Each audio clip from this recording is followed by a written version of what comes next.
It's going. And we're live. We're Oh live. shit. Okay, nice. So I hope you guys will kind of carry this today because I got to be up a lot last night visiting with a mouse who came into my house and the mouse discovered a motion detector nightlight that I have and set it off about 40 times before the big snap sound. Nice. And the mouse found a little bit of peanut butter I left out for him. And it's like, oh, I think I'll help myself. And then the motion detector didn't go off anymore. So I'm feeling a little rummy, but I'm going to do this anyway. But it seems like it's one of those times where this has come up like 5 times in a few days. And so I felt like it was time to write something about it. So I wrote something about Hermes, and now we're going to all gather and hopefully sing the same song. But I don't know, maybe some people will want to sing a slightly different tune.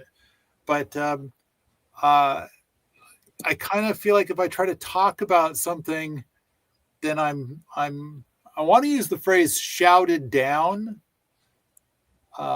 Generally regarded as an idiot.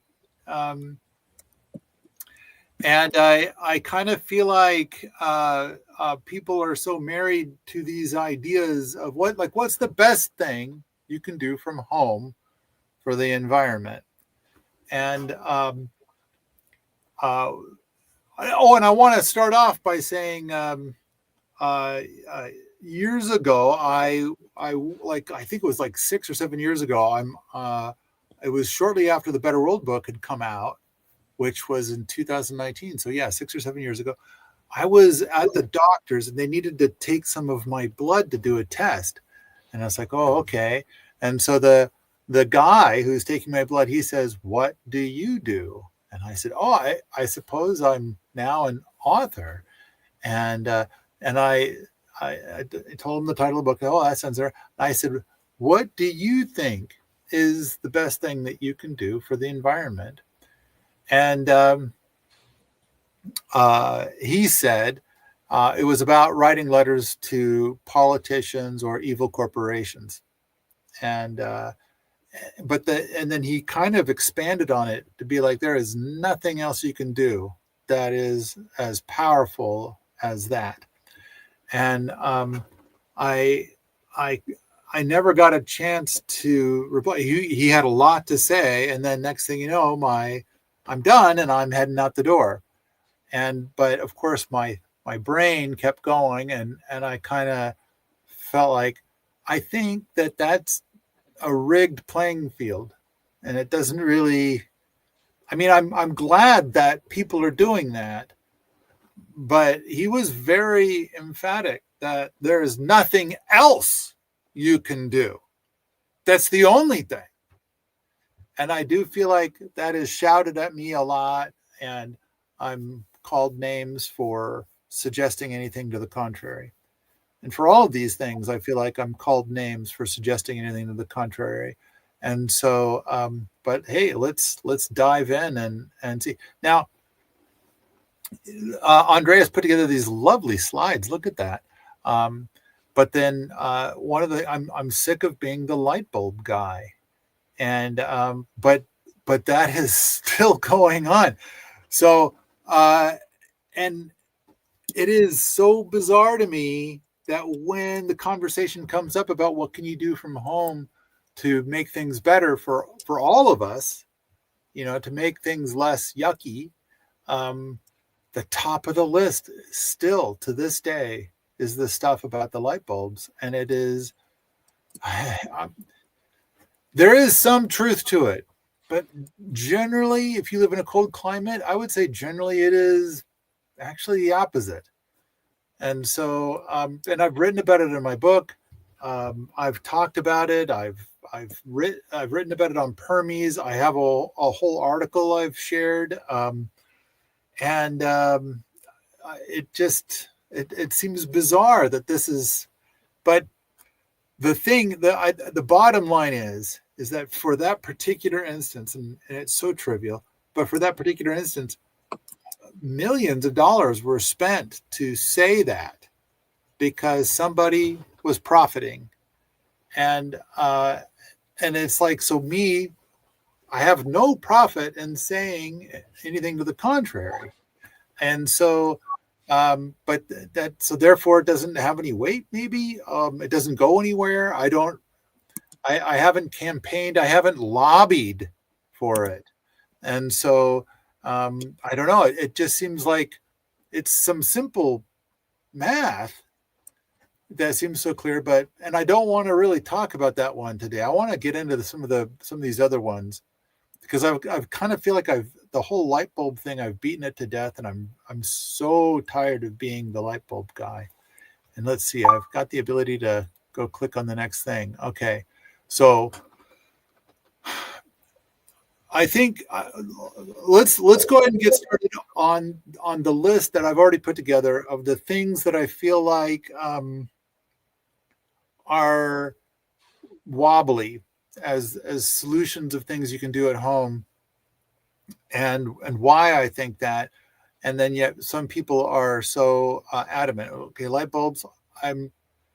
First, let me do this. Does anybody feel like there's anything more to be said about light bulbs? I mean, I know I am overly weary of talking about light bulbs. Okay, that sounds like a lot of silence. I think that it's funny that we still have to order them. At least I do. We can't just buy them in the store.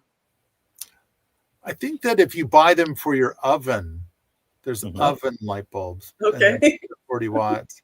But no, I get them online. But I stocked up so much about 5 years ago that I haven't needed to get any more lately.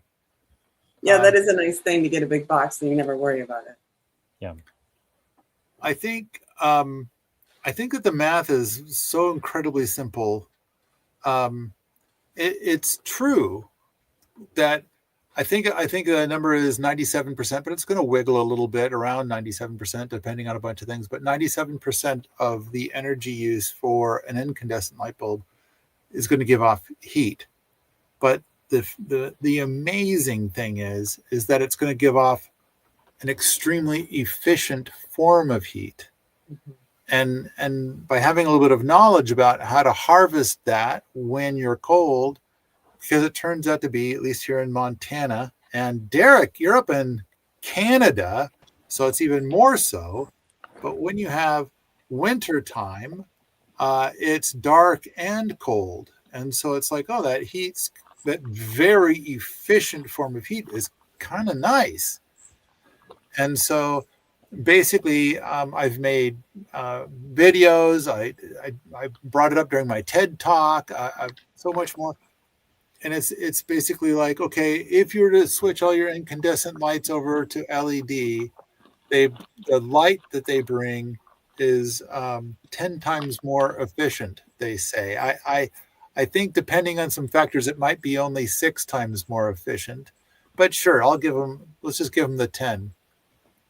But less heat, less of that efficient form of heat anyway.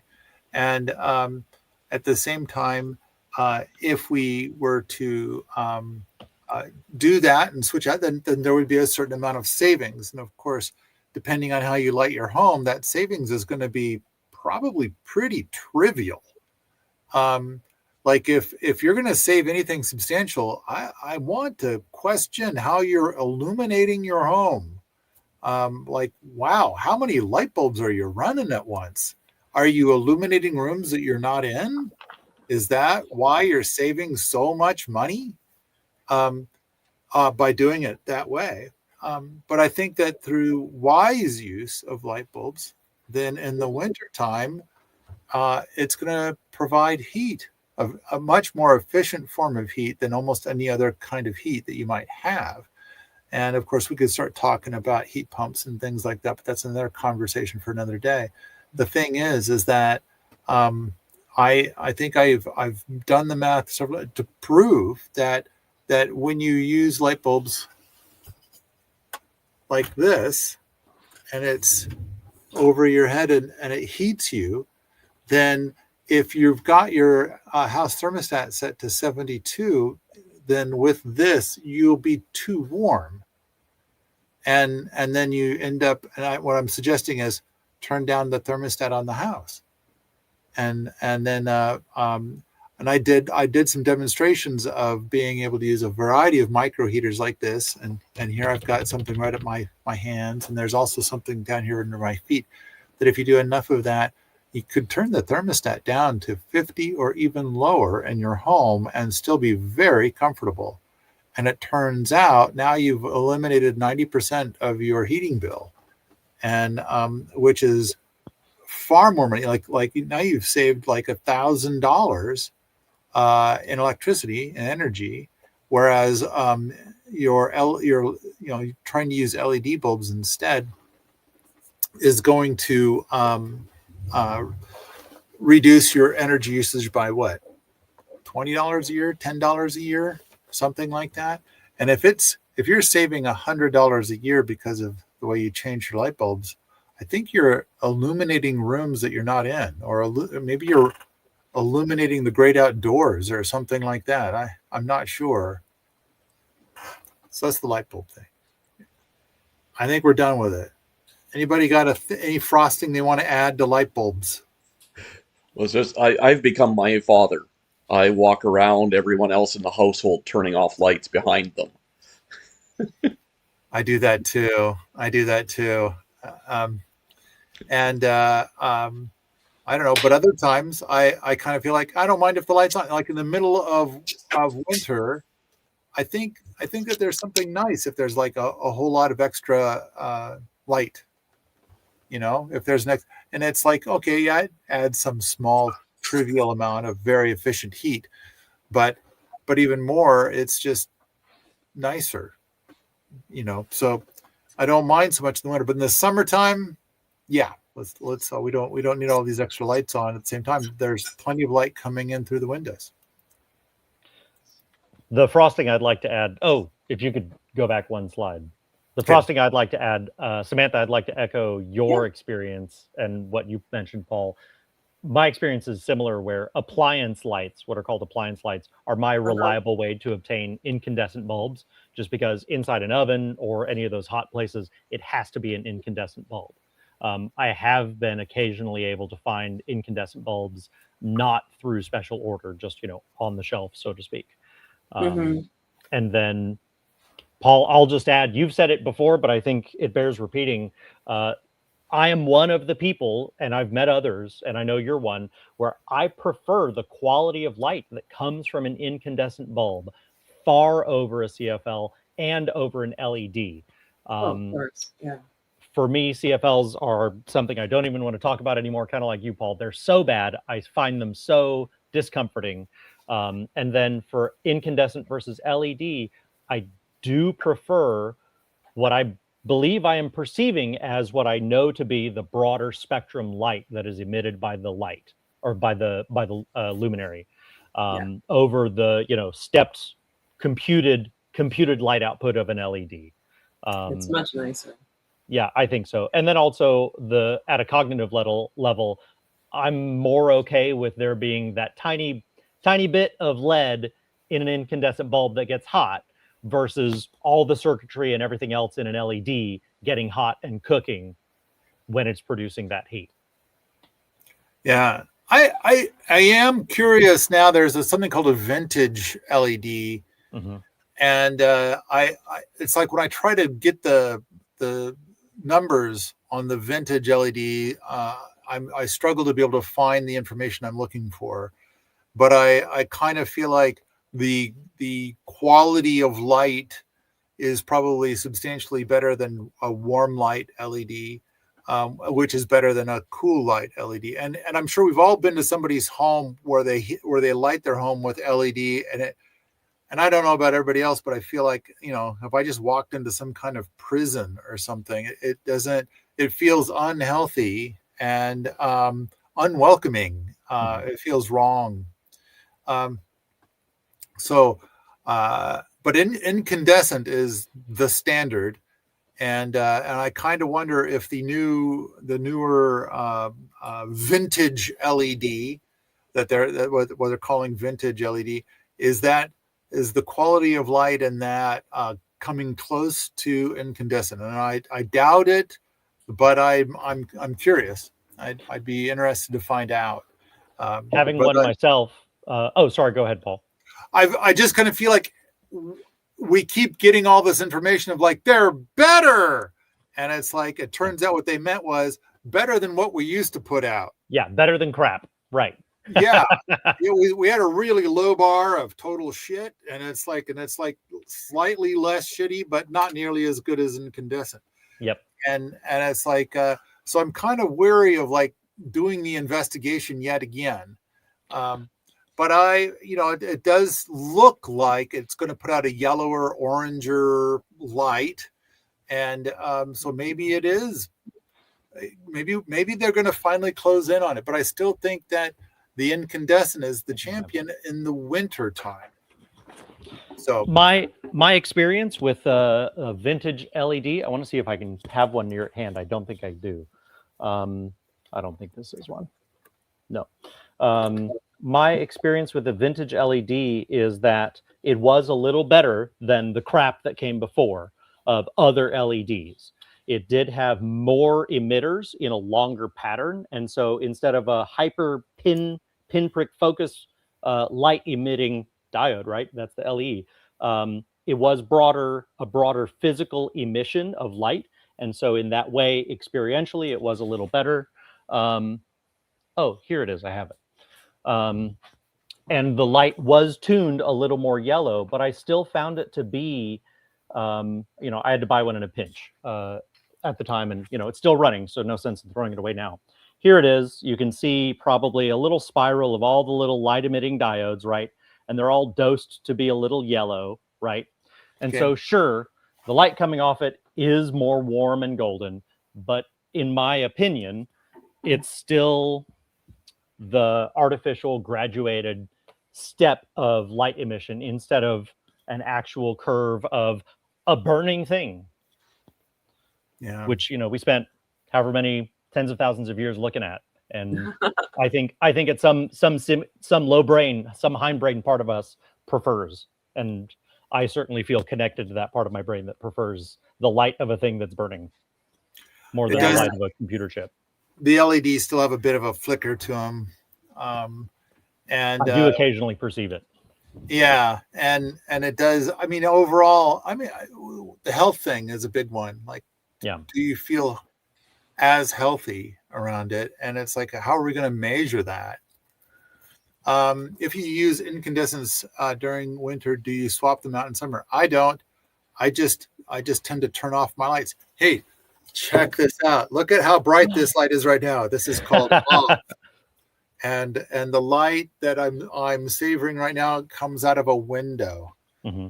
But and then of course last night in the middle of the night, a mouse was testing my incandescent light that was the with a motion control thing on it.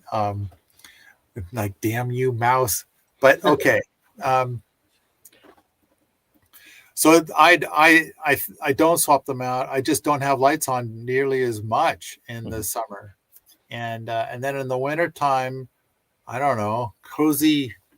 I'm going to be in here working. I mean, I got a rocket mass heater just a few feet away, and it's going to keep me quite warm. But then every once in a while, if I'm lazy, here's a light switch right here I can turn on, and it makes me quite warm in here, even though it might not be as warm in my office. Do you guys swap out lights?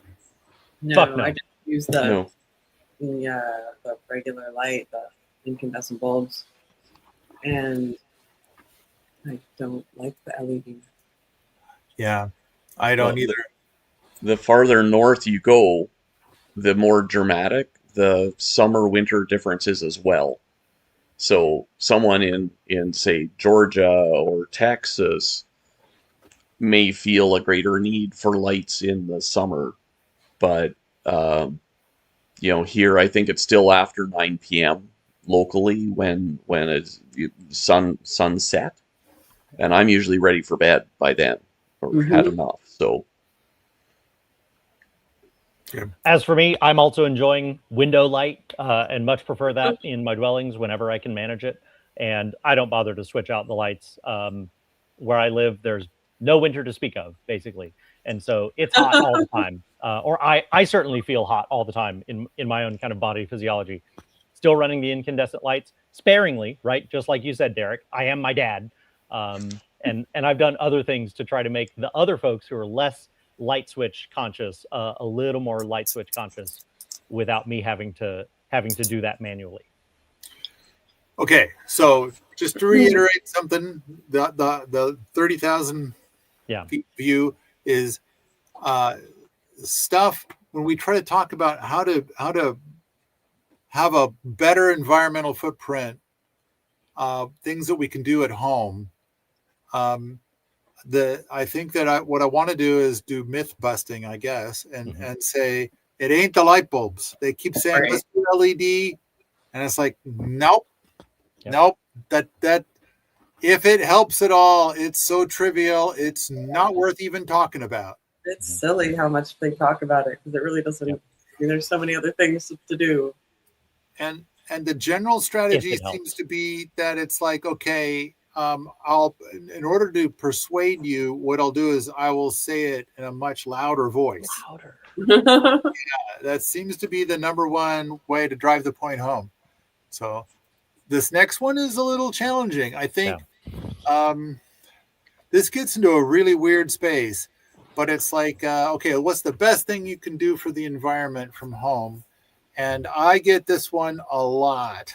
And it's like, really, it gets into this whole space of like, the last one, the light bulb thing, and the native plant one, the opinion that you're supposed to have, I think, has been paid for by bad guys. And there's somebody profiting on the other side. And so with the light bulb guys, they get far more profit from the LED than they do from the incandescent. And so they're very upset that people keep trying to use the incandescent. So they lobbied against themselves to have people buy LEDs, and now they're harvesting subsidies for LEDs. Blah blah blah. All right, so there's profit. So basically, the profit says switch to LED, and I, who have no profit in this game, say, please don't do that. Incandescent is far superior. Then the next thing that happens with the incandescent versus LED, it turns out that there are political parties assigned to each position. And if I stand up and say math, then they point at me and say, you are part of the evil political party. And when I say I'm not part of any of the political stuff, and they're like, no, the thing that you mentioned, those light bulbs, proves that you're part of the evil political party. For fuck's sake. All right. Native plants. I'm going to guess all three of you know exactly who pays to have this message written into brains. Yeah, this is really interesting. I'm thankful that you're bringing this up. Because of my job, I happened to see the court ruling around Roundup recently. There you go. There, you said it. Yeah. And I've gotten to. I saw a thing on YouTube once, which I thought was brilliant, and it was they called it the whole native plant thing is a form of bigotry, and not only is it bigotry, but it's officially Nazi bigotry. And it has to do with the fact that, you mentioned Monsanto, which has been bought by Bayer, and Bayer was part of the whole Auschwitz thing. And it's like, you would think that company would go out of business and those people would start up a whole new name or something, but no, they're standing behind it. Bayer, we're all about that whole Auschwitz thing. That was terrific. Bayer, BMW, all those companies. And so it's like, whoa. Now, and I know that I wrote a very long essay on it, and I mentioned this in my book, but it's kind of like it is wild how if you try to talk about what can you do at home to improve the environment, that not only is this brought up, but it's one of those things where they can prove it by saying it louder, and it's and I kind of feel like I can't. It's a challenging space to talk about because, of course, we all love native plants, and I would imagine that out of the four of us here, I eat more native plants than the rest of you combined. Just a guess. I could be wrong. Look at Derek; he's making a face. Like maybe not.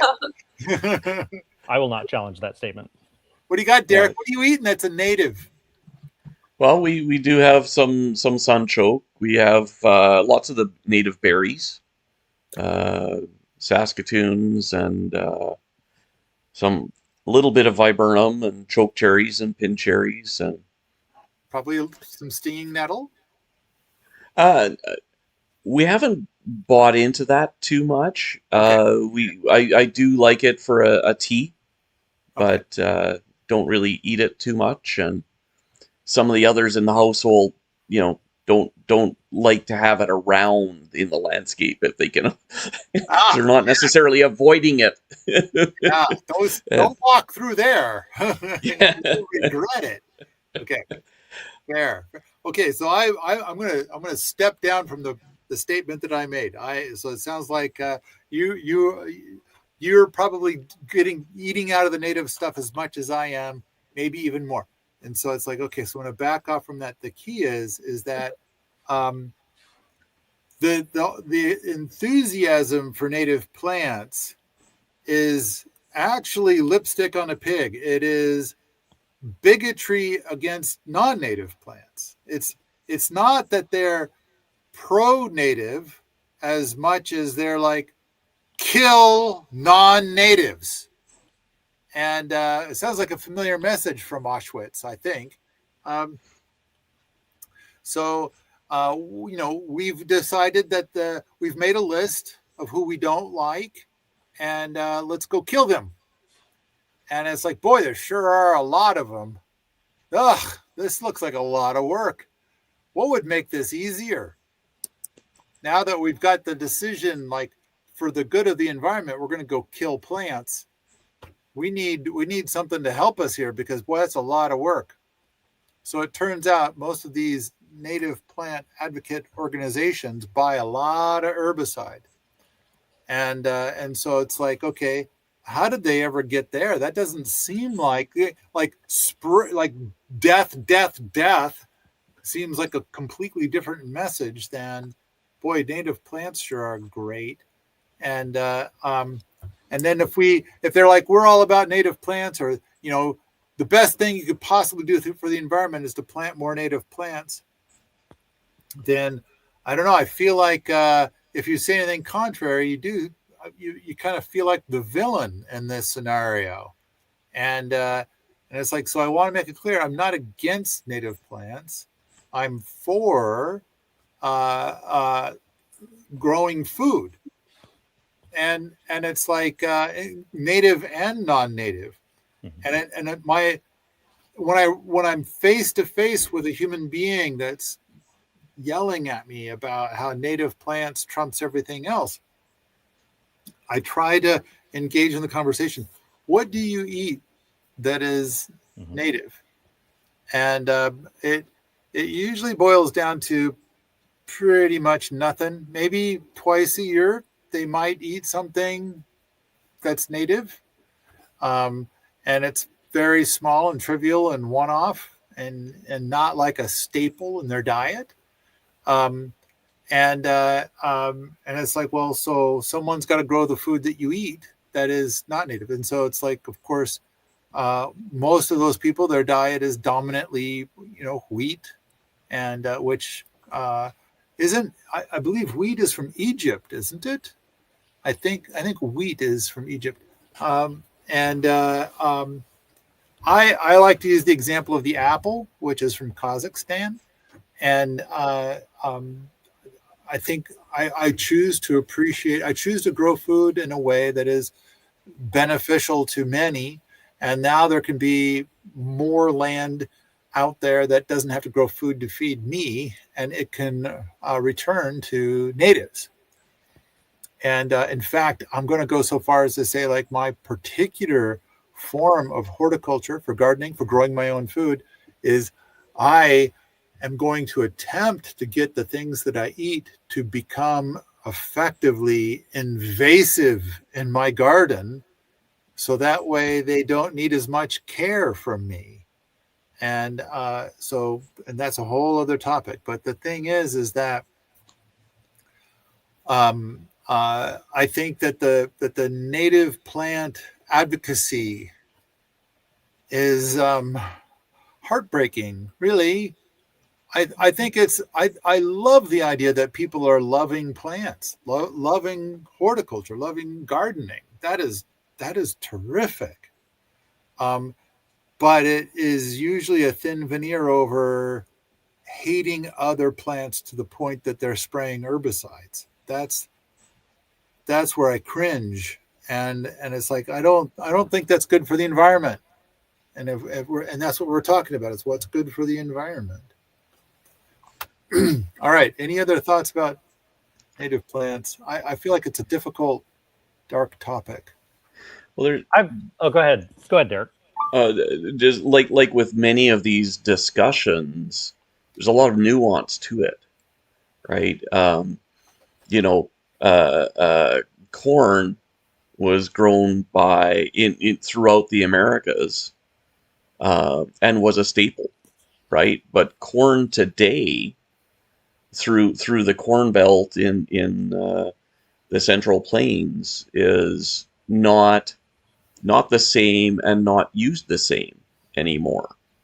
So it's a bit of a challenge, right? You can argue it's a native plant, developed in Mexico and refined in Peru, and I mean potatoes as well. The 8,000 varieties in Peru is just incredible. But so it's that, plants that are native to your area are going to be well suited. And so if they fit the what you're trying to do in your environment, fabulous. That's not going, and I have a preference for growing native plants. That is not going to stop me from planting apples. I think corn is an interesting one because without human intervention, corn cannot exist. And so I think that the longest corn will survive is 2 years, and then it's completely gone. So even if it is native to an area in a way, like, the Aztecs, then I kind of feel like, is it really native there, or is it a completely bred and manufactured food? In which case, if you just leave it and you do nothing for 2 years, it's completely gone. It doesn't seem like, somehow it seems like that's going to make it so it's no longer native. I don't know but sure, it was there 200 years ago, therefore it counts. Right. And it's like, okay, which kind of makes me think that the way that we classify native versus non-native is broken as well. So, all right, I'm going to go on to the next one. Wait, I had a thing. Oh, unless you want to move on. No. I'm okay to move on if we need to move on.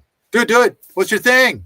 Paul, you were leading into a thing I was about to say that you've said in the past that I think I remember Toby Hemingway talking about too in Guy's Garden, of native to when, right? Yeah.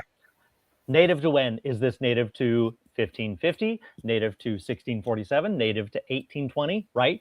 The, different time cascades for different plants coming to North America, right? And the idea of, if someone wants to really rewind it, well, then we should all leave too, right? If they really want to rewind it that far, right? Like that's one part of the conversation. The whole thing of this is a front for selling herbicides to nonprofits so that they can buy product that other people can no longer be convinced to buy. That's another part of it. The idea that, yeah, sure, I eat potatoes and sweet potatoes, but like basically nothing else that I eat is, is any more a native plant, right? Certainly, like you mentioned with corn, it's so heavily domesticated. It's like the turkeys that'll drown in the rain, right? It's no longer a wild native thing any more than, some other heavily domesticated product is. And that's another part of the native plant conversation. And I think, to me, the exciting part is there's room for both, right? There's room for a garden that has no poison in it, that's growing food, that is both has native foods, has non-native foods, and has native support species, if we want to put it in a human-centric way, non-native support species, right? All these different kinds of plants, native and non-native, can feed us, can feed our buddies in the soil, can feed our buddies flying around, pollinating the plants. Like, all of this is possible if we detach the value signaling, the virtue signaling of native plant supporter from all the other topics that it's pretending to be in support of, but really isn't. I agree. I mean, I feel like the whole thing about concerns about the enthusiasm for native plants. If I remember correctly, like when I first wrote the article, like, I don't know, 12 years ago or something, if I remember correctly, there's like 7 different big points to make about it. But and really the core of it is the enthusiasm for native plants. That thing in your head, was it paid for by bad guys? And now you're thinking like you've got the solution for environmental stuff at home, but really you don't. And the idea in your head was paid for by bad guys, so you'll end up buying herbicides. And it's like that. I think that's number one right there. And to be so adamant about it, and like that's the way. And it's like if I try to talk to somebody about rocket mass heaters and they do this, and their whole point is like, hey, shut the fuck up. Hey, shut the fuck up. Do you plant only native plants? Right. Have you gotten rid of everything that's not native? Like, I don't want to hear about rocket mass heaters until I can confirm that you are obedient to the native plant philosophy. Exactly. And it's deployed as a conversation stopper, right? Wow. I remember I was at the Missoula Public Library like 15 years ago presenting on something. I can't remember what it was. I think it was Sepulture's Techniques. And a woman came into the back of the room, and there was like, I don't know, 35 people there. And she stopped the presentation, and she needed to know that we were advocating for native plants over anything else. And I kind of started to talk about it, and she just started to argue with me, and then she finally left. And it was like, but she felt so passionate about it. She needed to make sure that that's what we were talking about, even though it wasn't exactly the topic we were talking about. But she was so passionate. And it's like, and I've run into this passion so many times. I appreciate the passion, but I wish it was redirected. And the thing that's the saddest of all is that I think that passion was paid for by Monsanto. Yeah. Hijacked, if you will. Sure. Yeah. And I kind of feel like there's so much stuff where it's like this just goes on and on and on, and people are told what to think by their politicians or their favorite politicians or whatever. And now they're locked in, and this is a fact. And anybody who says anything to the contrary, obviously they're part of the evil political party, and that's their whole thing. And it's like, oh man, how are we going to solve these problems if we can't get past, the stuff that's been paid for by bad guys? Right. Yeah, and the native plants, I think, is just another distraction, just like the light bulbs. Like, it's trivial. When specifically did a plant come here? How is that it's value in your garden, it's value in the nature you're creating in your permaculture system. Like dandelion, plantain, those are huge medicinal plants, and they're great. And the fact that they came here at a different time than the sunchokes and the nettles, it's just a trivial concern to get people all crazy. How about the ponderosa pine tree? I mean, that's my number one weed, and it's allelopathic, and the Native Americans worked their asses off weeding it out. They would start forest fires on purpose to get rid of that shit, and it ruins our food systems. And so, how many farm fields have you been through where they've got a bunch of native ponderosa pine growing in the middle of their operation? Probably none. It's hard to run the combine over that ponderosa pine. And so, which is another big thing is like a lot of the plants that are on the naughty list, the noxious weeds list. It has to do with the fact that it's like it screws up my combine. Yeah. Therefore, I don't like it. So, and I drove combine for many years when I was a young fella. All right, I'm ready to go to the next one. Okay, this is the one. This is the one where people are going to hate me the most. And it's like there's a bunch of wonky math on this one, and I think that one of the things is there was a movie years ago, and I watched the whole movie so I could understand it. I think it's called Cowspiracy, and he was saying 51% of all of the carbon dioxide that we're suffering from for climate change issues is coming from cattle. And I want to reduce it down to cow farts because that's the funniest part. But, cow farts, cow burps, cow whatever, but it's cattle for the sake of beef or dairy. And so, the answer is veganism. Well, it turns out that the guy that made the movie said 51%, but the number that he was trying to quote actually said 15%. And but if you're going to be passionate about this, 51% sure sounds a lot better. And then the other thing is that I think that they've got some really good points when they're looking at those CAFOs, where they're feeding the cattle food that they're not designed to eat, that they're going to get sick. And I imagine farty. Yeah, and like anything, you can do it wrong. Right? Like, There's lots of ways to do something wrong. It doesn't mean cows are bad any more than humans are bad, because sometimes we live in a bad way. Right? Humans are an amazingly beneficial species, and cows can be too. So I think that when you do, as Alan Savory suggests, or Joel Salatin suggests, or Greg Judy suggests, or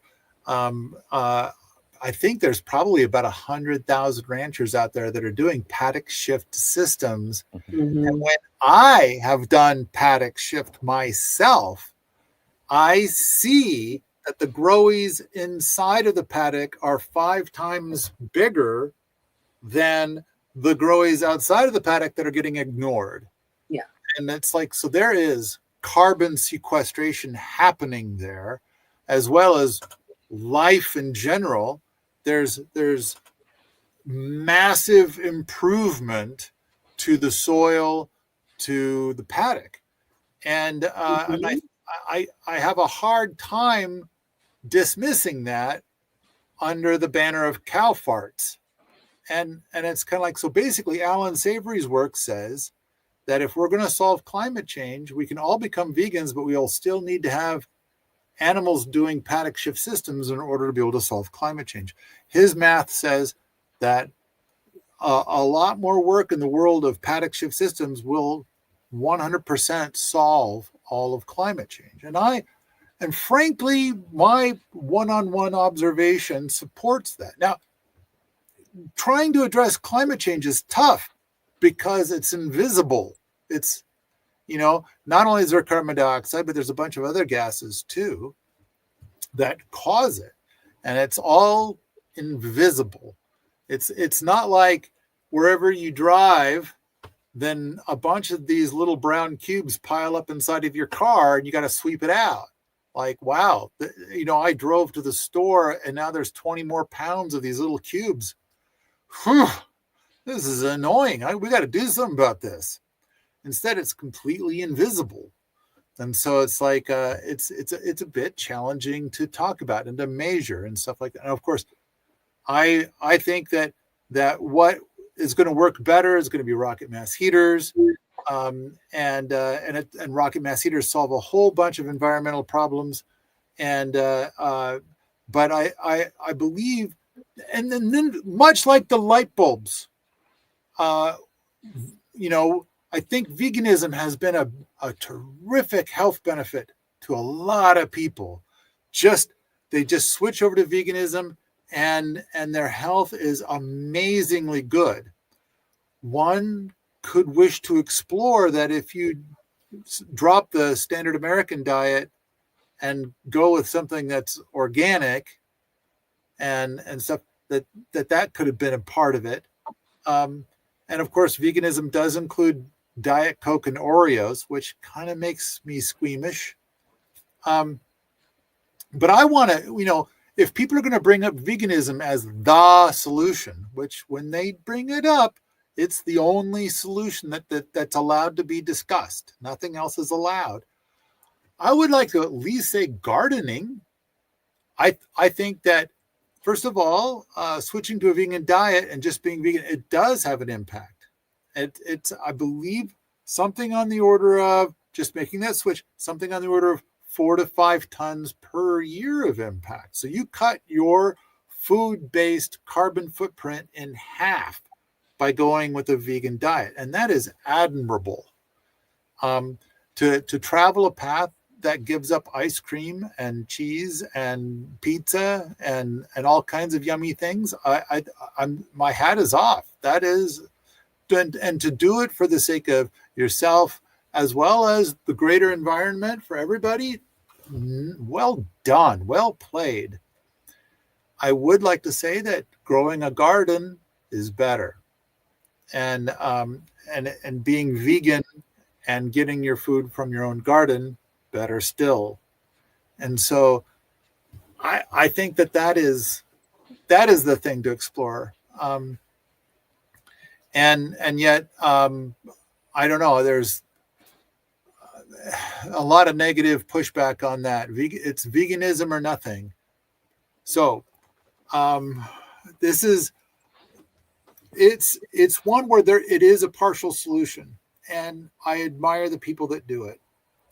And but I think that part of the problem also comes with the people that are excited about it tend to point at people that are not vegan and demand that they be vegan, even if because there's some people that go to veganism and they get really sick, and it's like, I'd rather that they got really healthy. So they need to find their own healthy thing. And I don't know. I don't think there's anything that's as powerful as veganism, where people are being so angry that they're demanding that other people have to obey. That's been my impression. But I've also met a lot of vegans that are totally cool if nobody else does it. And it's like, that's terrific. I think we're much more powerful at saving the world when we ourselves are healthy. So if your healthiest path is a vegan path, then I think that is a great path forward. And if your healthiest path is to grow your own animals in your backyard and garden, then that's your path. But to me, it's more about how healthy can you be and how much can you contribute to the world, rather than like try to be less and take less and do less and don't hurt things. I mean, I just think that's a lie. I think we're here to be beneficial. And if we're healthy and bright and amazing and feel great, we're going to do great things, and we're going to live a long time and be super impactful. And I think that's worth more than like, don't drive your car, or, oh, I'm not going to eat a cow because it might fart. I think one of the things with the veganism stuff, when I bring up the idea of gardening, and growing your own food, I immediately get shut down because not everybody can grow their own food. And No, and Whitmore taught us that everybody can grow their own food. well, I think that what they're trying to say is some people live in an apartment, they don't have a balcony, their windows don't open, things like that. She taught us how to live on sprouts, growing in an apartment, on balconies, indoors. Good. And what at the same time, I love where you're going with this. That is good, healthy stuff. And at the same time, I think what I'm trying to say is to say, I try to talk about growing a garden or growing your own food. And then the pushback I get is, but most people live in apartments. I don't think that that's true, but it's like, so what you're advocating is for most people to die is kind of where and it's like, I think that the thing is, like, if we're going to talk about what's the best thing for improving the environment, what's the best thing we can do ourselves for improving the environment, then, and we're going to talk about, I think gardening is a great topic to talk about. Growing your own food is an excellent topic to talk about. And I think that it would be good to bring it up, talk about it, and say, so if you get the opportunity to move out of the apartment, it could be worthwhile for what you can do for the environment. It's definitely points in favor of that. Now, of course, then there comes a conversation of like, well, then you have possibly a longer commute to work. And I'm kind of thinking like, yeah, let's explore that one too, which I did in my book repeatedly. So like what I want to do is to get people to live outside of the city, grow their own food, or be part of a community that grows their own food, and arrange things in such a way that you'd have no desire to drive into town. Like, you have the vehicle, you can go anytime you want, but you just don't feel like it. Where you're at, you're perfectly happy. I'll just stay here. And it's like, now you are growing your own food, or you're eating food that's grown right here instead of having it, packed all over the world to get to you. All right. Veganism. I appreciate so much of what they're doing, and I wish that they could come up with a health plan that doesn't include Oreos and Diet Coke. And at the same time, gardening. I hope to grow your own. The grow your own food thing catches on more than veganism, or that vegans would appreciate or admire or wish for growing their own food. All right, ready for the next one? The nutritional value of plant-based foods is highest right after it's picked or harvested. Yes. Right. So if I go, let's say I even buy organic, but I go to the store, buy organic, who knows how long it's been, and even if it's the best it can be, the way it is grown, by the time it gets to my table, it's not as good as if I go out to the garden bed and harvest a few things to put together a salad or whatever we're going to eat. And even worse, even to take exactly what you're saying and take a black crayon and go like this all over it. It's going to be that, like if you're going to go to your organic grocery store and buy organic broccoli, it is a variety of broccoli that has an incredibly high shelf life. And the way that it got there is because bacteria and funguses say that is not food. I'm not going to eat it. It's like cardboard. I'm just going to ignore it. And it turns out to be that there are varieties of broccoli that do not have a high shelf life. So funguses and bacteria are nom nom, that's rot. But you'll go out to your garden and you'll harvest it and you'll eat it the same day, and it is full of nutrition to you. And the funguses and bacteria will be sad because you just ate their food, you bastard. And so it has nutrition, whereas the stuff at the stores tends to not, because that was given up in favor of something that looks broccoli shaped and has an extremely high shelf life. So yeah, the amount of nutrition that you're able to acquire at the store is diminishing rapidly. And it has to do with, shelf life stuff, amongst other things. Yeah. It's the Also, picking too, right? What's- Like it's the picking. If you pick a fruit when it's ripe, it has way more nutrients than if you pick it before it's ripe. And if you pick it to put it in a truck that goes to a grocery store, it wasn't anything like ripe. Yeah. So that nutrient, it might be sweet because they gassed it or they did whatever to make it look ripe or ripen up, but it's not a fruit the way the fruit you pick off your own tree. So it's really, I don't even think you can hardly compare store-bought food to real food. But I do think your apartment people can do a thing, the guerrilla gardening, and someone just mentioned it in the chat. When I lived near Seattle, people would do this a lot. There was a lot of land that was just out there doing nothing. And it was fertile, lovely land. And people would just go out and garden. And, it doesn't hurt anyone. And you don't have to pay for it. And I think it's nice. I know that when I was in the Seattle area, I knew the parks that had all of the stinging nettles. Oh, yeah. And I would go hit all the stinging nettle spots and get all the stinging nettles. And but I think eventually they have a kind of a berry there that they call a huckleberry. That's very different than a Montana huckleberry. It's a red berry. Huckleberry. Oh, yeah. It grows in a high bush. Uh-huh. And I ate those as a kid in the Seattle area. And then, but also as an adult. But I think in time, other adults started to figure it out. So it's like the bush next to the trail, but there's no berries on it anymore. Yeah. Other people figured it out. It's good for them. Good for them. Well, right. and even then, in an urban setting, why are we planting species that have no food value? As opposed to, would it be bad to plant some of these fruit-bearing trees and shrubs that people could forage from in an urban environment? Well, I would say in the Seattle area, already taken care of. I hope you like blackberries. Yeah. That's what they've kind of gotten to the point where it's like, this is how you garden in Hawaii.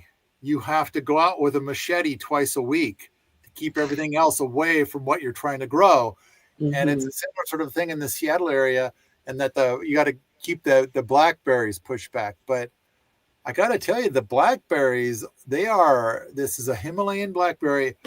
It is like one of the most delicious blackberries I've ever had in all of my life. And it just grows everywhere there. Wherever there's a field that somebody has intended to, it fills it in with this beautiful food. You would think that there would be people selling blackberry jam at every Saturday market, Yeah.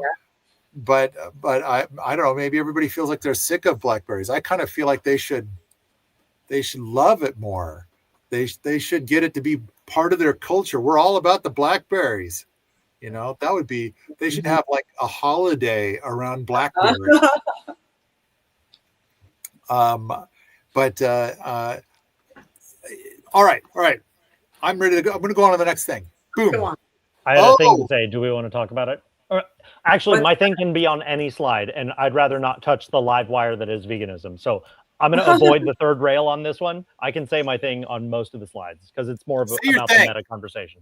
Okay. Okay, the meta conversation, and this applies to don't fly on a plane. This applies to the light bulbs. This applies to the native plant species. This applies to veganism. Like you were saying, Paul, where you encounter people for whom that is the one and only solution, right? Where they've taken this, whatever the topic is, and they've taken that position into the core of their being, right? And many folks I've met, I'm not saying everyone's this way, but many folks I've met where they've taken this issue to the core of their being, and it's who they are. It is part of their identity. And at some level, from what I've read, when we threaten that topic, we're threatening the person's being. They respond physiologically as it is a threat to their person, right? And when we propose that maybe that's not the only solution, or what if this other solution were even equal or even better, they respond accordingly, right? As though it were an attack on their person. And I'm with you, Paul, where Ooh, I yeah, like that. veganism has all these different axes, right? You know, I'm not going to eat meat because you're not my real dad. I'm going to go eat Diet Coke and Oreos, right?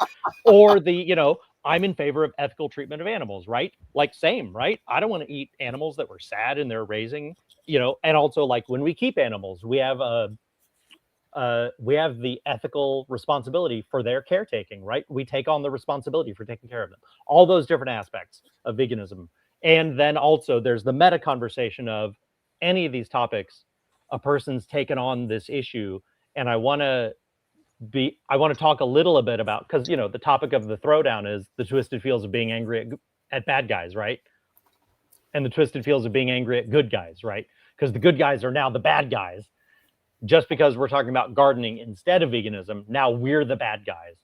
And I want to try to help talk about, we can detach the topic from the person for that individual, where, yeah, it's okay that you want to be vegan for whatever reason, right? Maybe you're mad at your dad, right? And you want to eat Diet Coke and Oreos. I would like for you as a fellow human being to eat more healthily, but like, fine, right? Okay, cool. You do you. And it's okay for me to garden, and it's okay for me to talk about gardening, and it's okay for me to suggest that you might enjoy gardening and you might find gardening valuable, and maybe even you wind up being healthier because you wind up eating some of the lettuce that you grew in a pot on your balcony, right? That was the thing I wanted to say, and veganism was just the right live wire to touch to say it, I think. Well, I think to add to what you're saying, I think it is super duper healthy that people are coming up with things that define who they are. Sure. Who are you? Well, vegan. That's a pretty great one to have in Right. defining who you are. And I mean, I kind of want to come up with some other things to try on that they might like better, but sure. Vegan, and or the whole thing about don't fly on a plane, which is what we're looking at now, or the light bulb thing or whatever.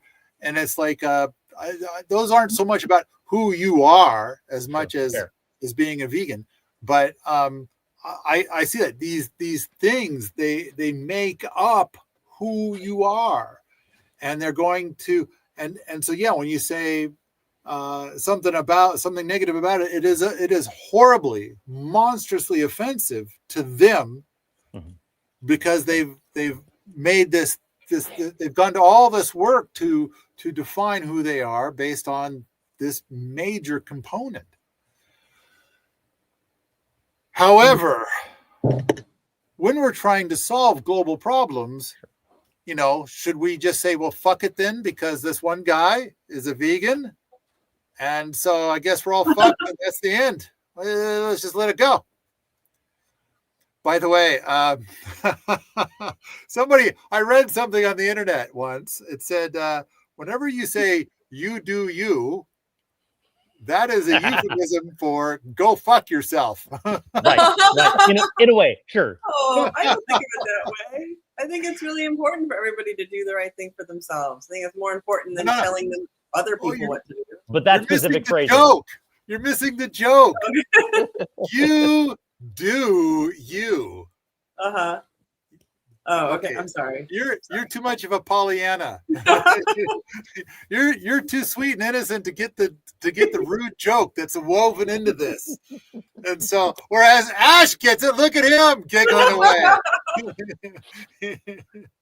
So I thought it took me a few ticks to kind of be like, what? Uh-huh. What? Oh. I would have never thought of that. Okay. All right. So, next topic, don't fly on a plane. First of all, I think that the don't fly on a plane thing comes from the idea of somebody has their own private jet, and they get onto their private jet and they go somewhere, and it goes through 2,000 gallons of fuel to do this trip. And if they got on a commercial plane, there may have been something on the order of 50 gallons of fuel that was used per person to do the same thing. And the point I'm trying to make is that some people are like, oh, I'm never going to get on a plane ever again because the environmental footprint is enormous. So then they get into their SUV and they drive 1,000 miles and back. They just use 200 gallons, which could have been done with 50 gallons if they flew on a plane. Now, for myself, I don't fly on a plane anyway because I'm a Montanan. And anyway, there's this whole thing about the real ID and stuff, and I'm electing to not get on a plane. But it's a different thing. The thing is that for a lot of people, they say this is like one of the number one things you can do to repair the environment is don't get on a plane. And then they go and they drive this long distance in a gas guzzling vehicle, not realizing that they just had a much more substantial environmental impact. In fact, it was like, I don't know how many years ago, the tar sands or whatever, but there were people driving through Montana to get to the Dakotas to protest petroleum stuff. And they were getting there and they're like, I remember one person was driving a Jeep Wagoneer by themselves. And it's like, that's not going to get very good mileage. And they went there to protest. And it's kind of like, you know what? If you just stay home and maybe build a rocket mass heater or two, maybe show others how to build a rocket mass heater, maybe the interest in petroleum will drop so substantially that it won't be worth it to them anymore to do what they're doing. I think that, protesting, I think, has been demonstrated to not be super effective. I mean, I think there are times when it's been very effective, but I think for the most part, it's like easy to be ignored. And it's like, on the other hand, if we can collectively agree to just use less petroleum, then they stop doing it. They're like, well, there's not enough money in it, and so I'm not going to do it. That really works. That's powerfully effective. So the key is that, people are saying don't fly on a plane, and then they're driving and their environmental footprint is worse. And like maybe several times worse. And it's like, but they're convinced that the environmental impact of if they were to take the flight would be like 20 times worse than if they were to drive. And it's like, no. In fact, easy math right here. If your plane ticket costs $400 and the cost of the trip is going to be, $600 in fuel, I think that one thing to keep in mind, it's not like the plane company is going to actually buy $1,000 worth of fuel and sell you a ticket for $400. Right. It's like, no, it's going to be cheaper than the $400. And then somebody on Permies said something like, show me a ticket that's less than $400. And I showed him a ticket, $90. Yeah. Yeah, but that's not flying out of Winnipeg. Okay, fair enough. I mean, that's just where I am is the issue. It's actually very expensive I think to fly in and out of here. I think I picked a flight from Seattle to Denver, and I tried to pick like airports that were like destinations that are going to be pretty big and pretty common. I mean, Denver's a hub for certain things and stuff, and I think Seattle is too. But anyway, I tried to pick something that's pretty, because the same for Missoula. You want to fly to Missoula, it's going to cost more because they just don't go there very often. I think I don't really know. They want more money. I don't get on a plane anymore, and I got to tell you, I thoroughly enjoy the idea of not going through the TSA thing, and it's like there's the whole concept of like, okay, buddy, do you want us to take a picture of your junk, or do you want Steve over there to fondle your junk? Mm-hmm. You got to pick one. If you're going to get on a plane, you got to do one. You have no choice. And And by the way, and the other thing is like, it was a few years ago, we went to Tennessee and I was being so smart. I bet almost everybody has got something like this, right? Yeah. And so, and I put it onto my check-in bag. And then the moment that I arrived, I got it out and put it back in my pocket, because it's like, I use this only like 8 times a day. And it's like the idea of reaching in my pocket is not there, just feels so bizarre. And then I'm flying back and I wait through the long line, and there it is in my pocket. My Leatherman that's been with me for 20 years. And it's like, now it's gone. I had to buy a new one. And it's like, it's just kind of mortifying to me. Yep. And, it's so, yeah, I don't want to get on a plane anymore. I don't want anybody fondling my junk anymore. I don't want people taking pictures of my junk. I don't want to have to get there hours before the plane leaves. And then the whole thing of like, you're not allowed to have water with you from home. You have to buy your water for $9 for a little tiny thing if you want water. You can't have your own water. Yeah. It could be a bomb, I guess, Yeah. Or refill your water bottle from their water filters where they never replace the water filter. And you can taste it. Ugh, what's that taste? What is that? And it's like, you don't want to know. And drink non-home water. Yeah, I don't want to fly in a plane. It's got nothing to do with the carbon footprint. It's all the other terribleness of the airplane. I think that we might be a year away from like you get into a rig and like at 8 o'clock at night, and then you sleep in it while it drives you to where you're going. I'm looking forward to that. And I know that. So Ash, you used to live in Denver. I know that in my mind, somebody wants me to do a speaking gig in Denver, and I'm open to that because of the fact that they've got a Meow Wolf thing in Denver now. Yeah.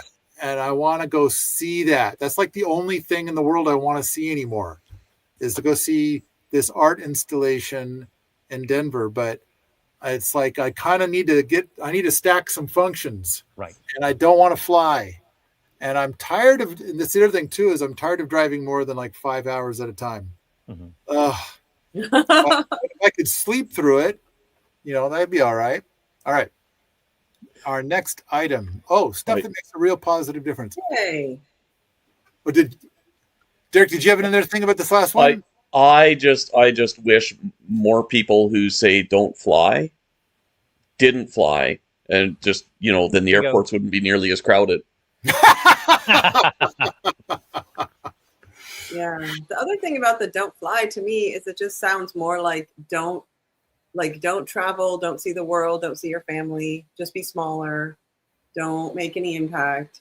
And I just feel like that's so backwards. Like, go out and see our beautiful world. Go be with your family. Like when Ash flies across the country to come see us at Wheaton Labs and brings his shining face and all his wonderfulness, like that's huge. That's impactful. That's beneficial. I think it's way more valuable to go out and be beneficial and see and meet new people and have a life than to try to be small and don't hurt anything. Live your most luxuriant life. That's absolutely. And if that's get on a plane, that's great. That's not for me, but other people love it. I'd rather drive. Right. I think whether it's eating vegan or not vegan, or travel, or but at the same time, what I want to do is to make Ash's place so glorious that he's like, I'd rather stay home than go to Paul's house, because this is just too sweet. And it also seems like, rather than, because it seems like we were flooded with people coming here from Florida. And it seems like maybe I ought to go to Florida once in a while. And don't. Okay. All right. Never mind. Change my mind. Rather, I'm not going to tell you what to do, Paul. I don't think you would enjoy it very much. I think that at least one of the times that I went, I was given a whole bunch of awards. Oh, Which, okay. Well, I don't if know, they're going to give you awards, then, nice. you know. Yeah. So yeah, if they're going to give me awards, that was pretty cool. But it seems like it's been a very long time. The problem I have with Florida is coming from Montana is that is when you get there and they open the door Oh, and then they have this soup that pours in that you're supposed to breathe. mm-hmm. And it's like I have to stop in that little vestibule for a moment to kind of like, okay, I got to try to breathe this. This is my air now, and It's staggering. And it's a challenge. It's different. It takes a while to acclimate, and that was weird. Okay, now for the brighter side of this whole thing, and it's like, okay, and I feel like there's probably 50 more things that would drive me crazy that people insist are good for the environment, things that you can do from home. And they're not. They're just either they're not, or they're dodgy, or they're not as good as they think, or something like that. But now here we are. Let's talk about what really makes a difference. And at the tippy top of the list, I want to push for just grow your own food, even if it's just a little bit, because a little bit can grow into a lot. And I know I'm shifting gears in a big way to go towards this automatic backyard food pump idea of growing food in such a way that it has giant harvest windows, mostly through the winter in Montana. Food you can harvest in the winter in Montana. And I'm doing a lot more in that space. I have a lot more to do still, but how to make it so that growing food is like, can we do it for like 1/20th of the effort, and it produces 10 times more food? And I think, the answer is yes. Yes, we can. The other one is rocket mass heaters. I'm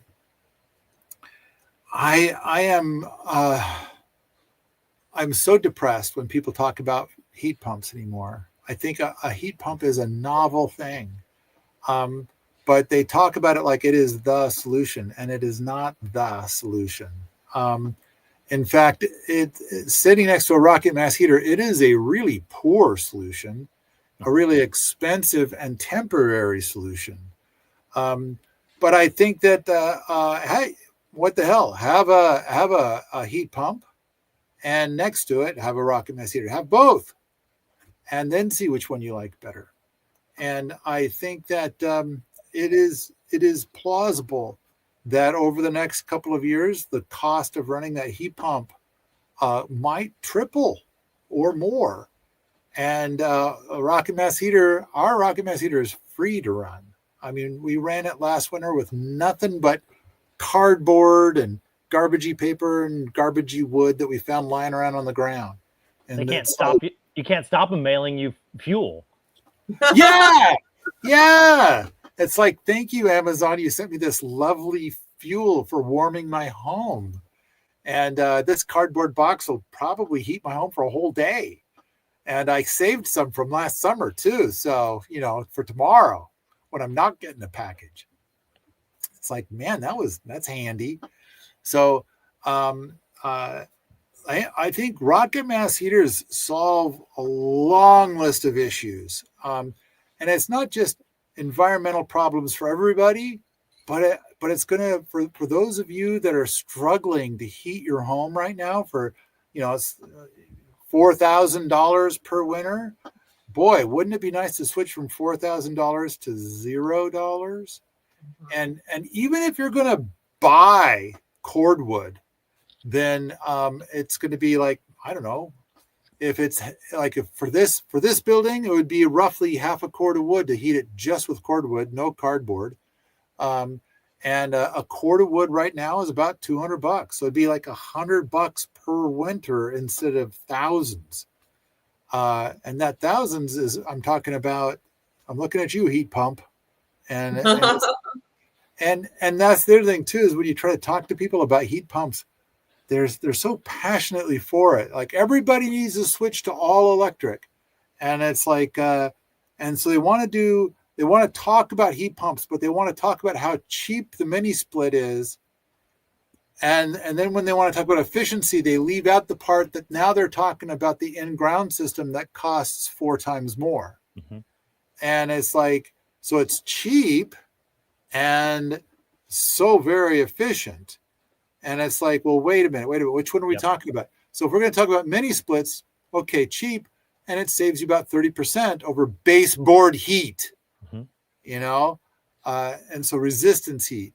So it's like, and then it's like in ground, okay, now you're going to drop 50 grand to put it in, but it'll save you 65% on your heat bill, which is nice.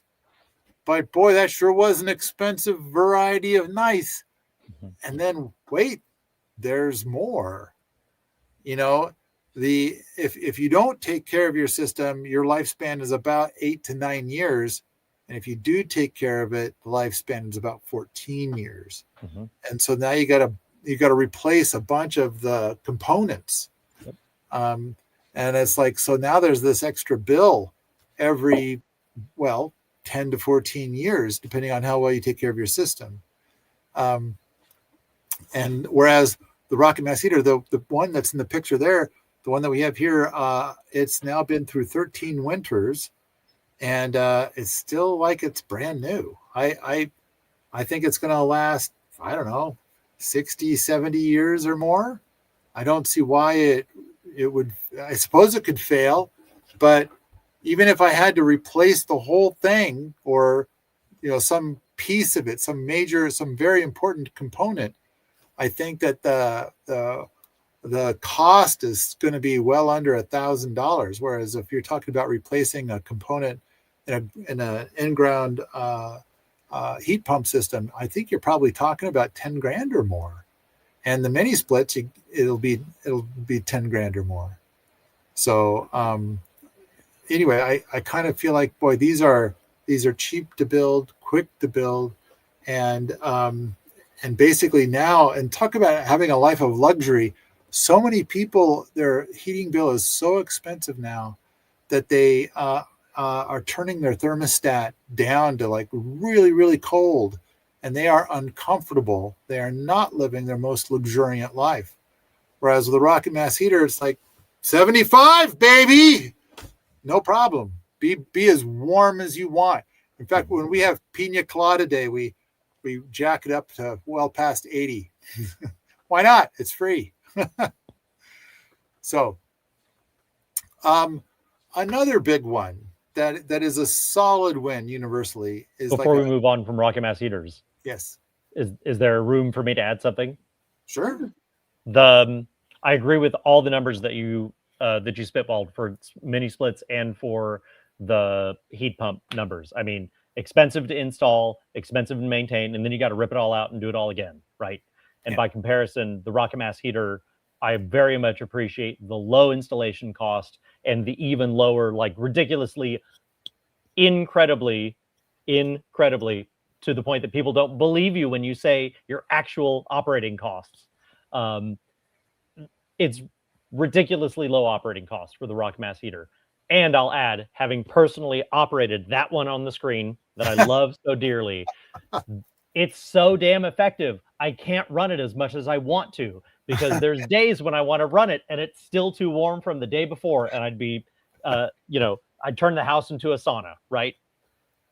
And I know you've said this elsewhere, I think in the permaculture playing cards, it's in the rocket mass heater builder's manual. It talks about how when you add this thermal mass into your structure, your house, whatever, that thermal mass then also makes it more effective during cooling, during summer when you're trying to cool the home. That additional thermal mass aids both in the winter and in the summer, regardless of what conditions you're operating under, whether it's a heating cycle or a cooling cycle. We've had some days here where the temperature hit 100. and the temperature inside the house never got, or the warmest it got inside was like 74. But that was also because like at night it was down to 55 and we had all the windows open. But then the rocket mass heater, because of the design of it, it was pulling the cooler night air through the system. And then once the outdoor started to warm up, it stopped doing that. And we've talked about that many, many times. And then the whole room just stayed quite comfortable. Now, of course, what happens is that inside the house, it'll get down to like 69. And then when the outdoor temperature gets to 69, then we close all the windows. Mm-hmm. And we try to hold the coolth inside, if you will. I know that that's not how it really works, but kind of, sort of, a little bit, not really, but kind of. And then the if you're feeling warm ever, just go touch the surface of the rocket mass heater. It's so cool, but it does great. Now, we did have some nights where it only got down to like 65 at night, and so the next day it was really warm. So we have a mini split, and it's like, activate the mini split, and so I think we ran the mini split 4 days this summer so far, but like the last week or two, I don't think we've run it at all, even though we've been hitting 98, 99, 100. And it's because we are able to hold so much of the cold in from the evening, from the early morning, to keep it cool. I need a quick bio break. You guys keep this going without me for just a sec. I'll be right back. Down the fort. Yeah. I see DS Barry's question on the screen. Yeah. Can a rocket mass heater replace a wood-burning fireplace? I want to give a provocative answer to the question because I want to say no. It's not going to replace your wasting wood by setting all that after chimney, right? It's not going to replace it by giving. You're no longer going to have any risk of chimney fire, right? You're no longer going to have this thing that's ineffective at heating your home, right? Instead, what you're going to have is a thing that is effective at heating your home, will have very low operating costs where you're not trying to damp it down and shove in green wood that didn't have time to cure because, you burned through all the wood that you did have that was dry and cured, and also running the risk of a chimney fire. I will say, and so that's the bad things it won't replace. The good thing it won't replace, you will not have caveman TV. You will not have flickering fire, which I thoroughly enjoy looking at. And the rocket mass heater in this configuration, the J-tube style, does not have that. There are others that do. There's lots more what I'll call fabrication complication in order to accomplish that. And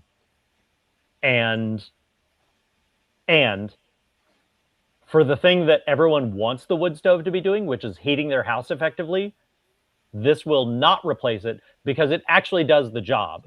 It will be a significant upgrade over the wood stove. Mm-hmm. So that's my deliberately provocative answer of no, it will not replace it, but yeah, it'll totally replace it. Well, and you can have your flickering fire. I actually stand at this one here in the house at Wheaton Labs, and I just stare at it. Yeah. I mean, you can watch the fire. There's no glass between you and the fire, and you can just sit there and watch it burn. And I love that. Yeah. We did build a couple that were the batch box style that have a piece of clear ceramic, so it looks like glass. And you can sit there and watch it, and it does do the lovely flickering, like in the shop. The fire flickers like it does in a regular wood stove, which I think is a really neat thing. So you can have either one, but yeah, it'll replace all your heating needs for sure. And we even were talking about the clothes dryer. Well, if you're running a rocket mass heater, that's a dry heat, and that'll dry your clothes. Yep.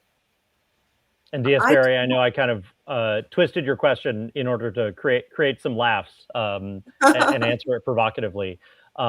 Short answer is you can convert the thing that is your wood stove to have a rocket mass heater take its place, but there's lots of changes that'll need to happen. And of course, your particular scenario will inform what those decisions are and what those changes are.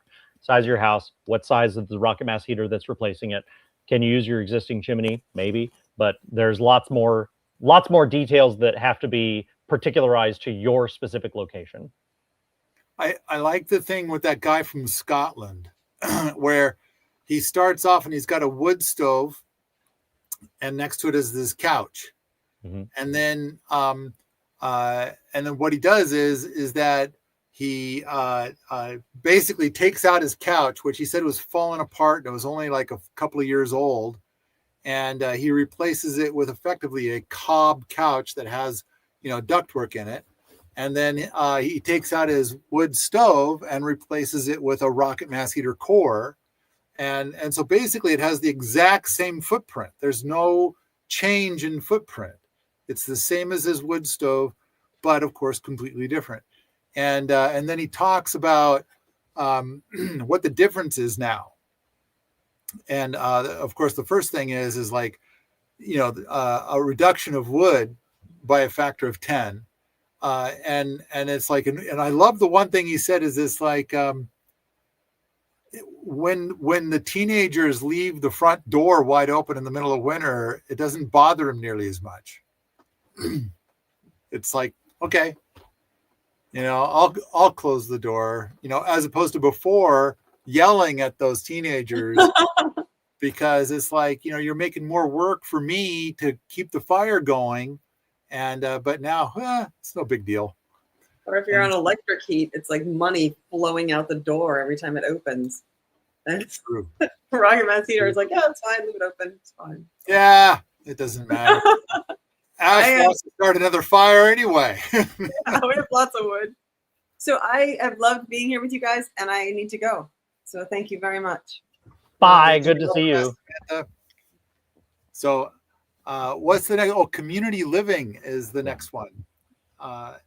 So and that one is an interesting one. And it's like, because here in America, as well as I think Canada, everybody is encouraged to have fierce and brutal independence and to fight for it. And I kind of feel like for community living, it doesn't really take that much.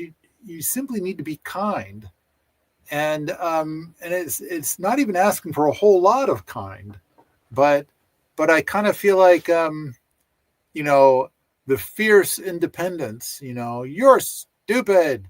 That's going to be poison on a community. And so, you know, just for a little bit of kindness, you can trade if you're willing to put in a little bit of kindness. I think that the benefits are phenomenal. You know, not only the costs go down, but now, you know, you get to partake of this giant, glorious garden. And on top of that, there's a bunch of people in the building who love to cook fascinating and interesting things. And then there's other people that are incredibly entertaining, and just a rich community of fun stuff and rich conversation and just so much delightful everything. And it's like, what a glorious life, as opposed to, and this is something that it seems like I'm hearing more and more about, especially with the people who come here. Like, it's nice to be someplace, and you've both been here before, and Samantha's been here many times too. And the words were something like, it's nice to be somewhere where kindness has value. And then you kind of hear about, like, well, what does that mean? And it's like, apparently so many places in the world, the rule of thumb is hostility, because, and I think that so many people are being taught that if the more hostile you can be, the more candy you'll get. And it's like, so that's kind of the norm. If you want, you know, you figure out what you want, and then you'll claw your way into getting that.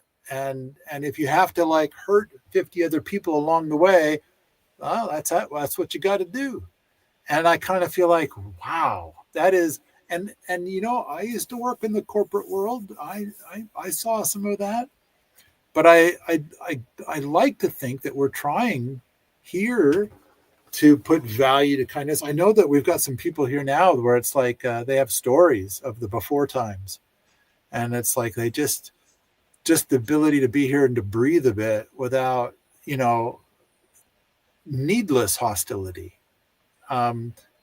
People aren't even trying to accomplish something and get something. They're hostile for the sake of hostility. So I don't know, but it is clear that, everybody's got to have a certain level of kindness or the system doesn't work. It's in many ways, it's like a marriage. And we all have seen people where the marriage didn't go well. And it was unkind to the extreme. And it's kind of like, at the same time, that whole mess, it could have been smoother, but it turns out our system rewards the unkindness. Whoever can be the most cruel gets the most stuff. And so cruelness pays. And so it's nice to have a place where cruelness does not pay and people just want to be in community, and so they want to be kind. However, there are still recipes to solve and stuff. But the thing is, if we're going to talk about veganism or not flying on a plane or a native plant enthusiasm or something like that, we're talking about how to solve global problems. And when we're talking about global problems, I'm thinking like pollution, climate change, things of that nature.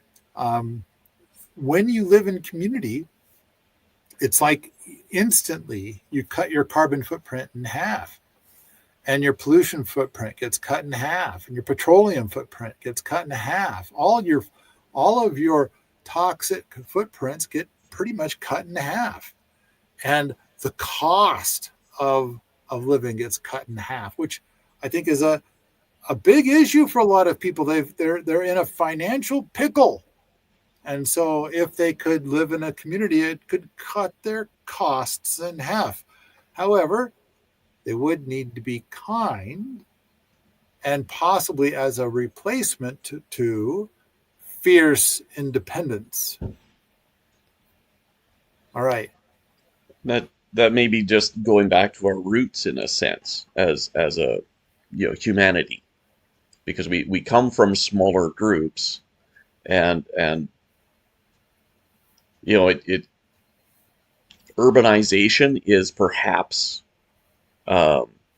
against our instincts in some respects. And if you even go back just a few decades, or maybe more than a few, to where even in an urban environment, there was a neighborhood that was often walkable, that you had, your neighborhood stores.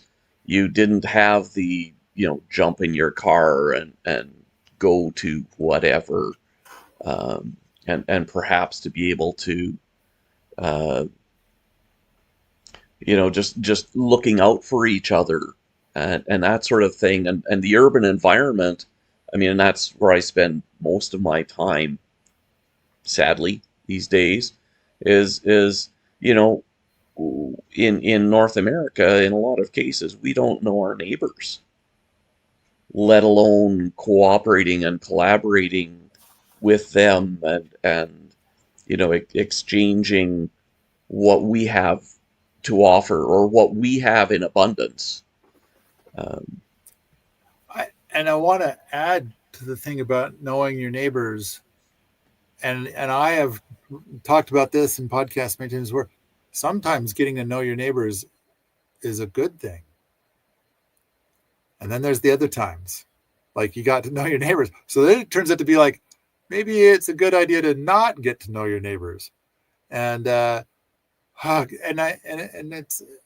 don't know how, it does seem like in the last month I've had to say this like 8 times, and I'm sure I've said it in a podcast once before, where through all of the interactions I have with so many different people, I choose to say that all of people in the United States maybe it applies to Canada as well, are broken down into 3 groups that are the same size.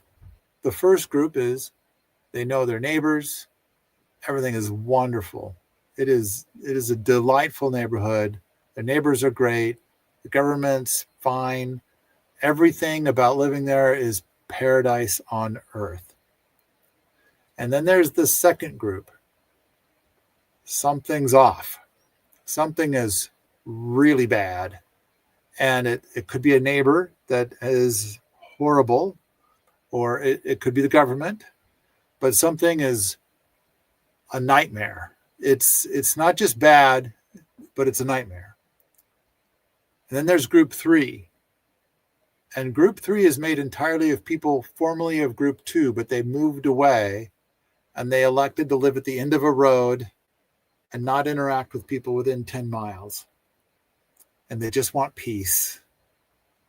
And it's like, so, and as part of the story, I tell about how when I first got to Mount Spokane, I wrote down the numbers of all the mailboxes on my road. And I sent everybody a letter with a stamp and everything, inviting them to my house for a potluck. And almost all of them came. And that's when I learned that there were some pretty intense feuds on the road with this community. And then apparently, I brought criminals to my land. And I also have a neighbor who got to see my property and report me to the Department of Making Use SAD for doing things that he didn't understand. And so after a while, what I decided was I need to move. And the next time I move, I'm just going to move someplace to the end of a road, and I just need to have some peace. I just want to build a wafadi. I want to build hugelkultur. There's things that I want to do. And, and I want to build community, and there's things, all this stuff I want to do, but without this neighborly hostility. But I've also, doing speaking gigs, like I was at a place that was, I think, near San Diego, and it was a beautiful community. And I got to meet like dozens of the neighbors, and they were all besties. It seemed to truly be paradise on earth, but of course, for a price. It was so nice. It was like very expensive to live there. And people just generally didn't move out because it was so nice. And so it's like, okay, that, and now we're entering into an era where the cost of real estate is higher than it's ever been, which is, normal, but it's like, how is the ratio of the price of real estate compared to what people earn? Apparently that's skyrocketed. So it's like, and so what can we do for these people? And then there's also the comedies coming of like, are a lot of people going to be unemployed soon? It sounds like the unemployment thing has already started, and there's lots more where that came from. And what are those people going to do? So, all right.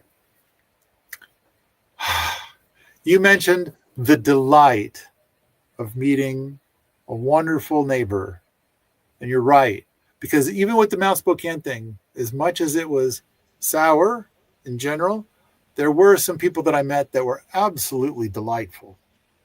And I'm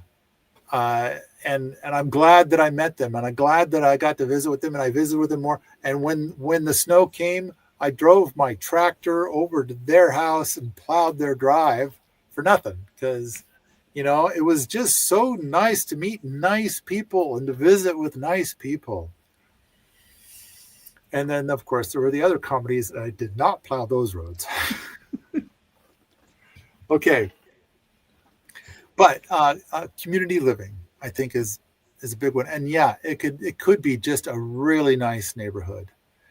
And I believe that there are 100,000 homesteaders right now who would love to host half dozen young people Mhm. who want to garden and learn homesteading, provided that those people will be nice. And there's quite a few of those people who've dabbled in that space a little bit, and the people that arrived were not. Apparently, they couldn't stick to being nice, and it ended with too much drama.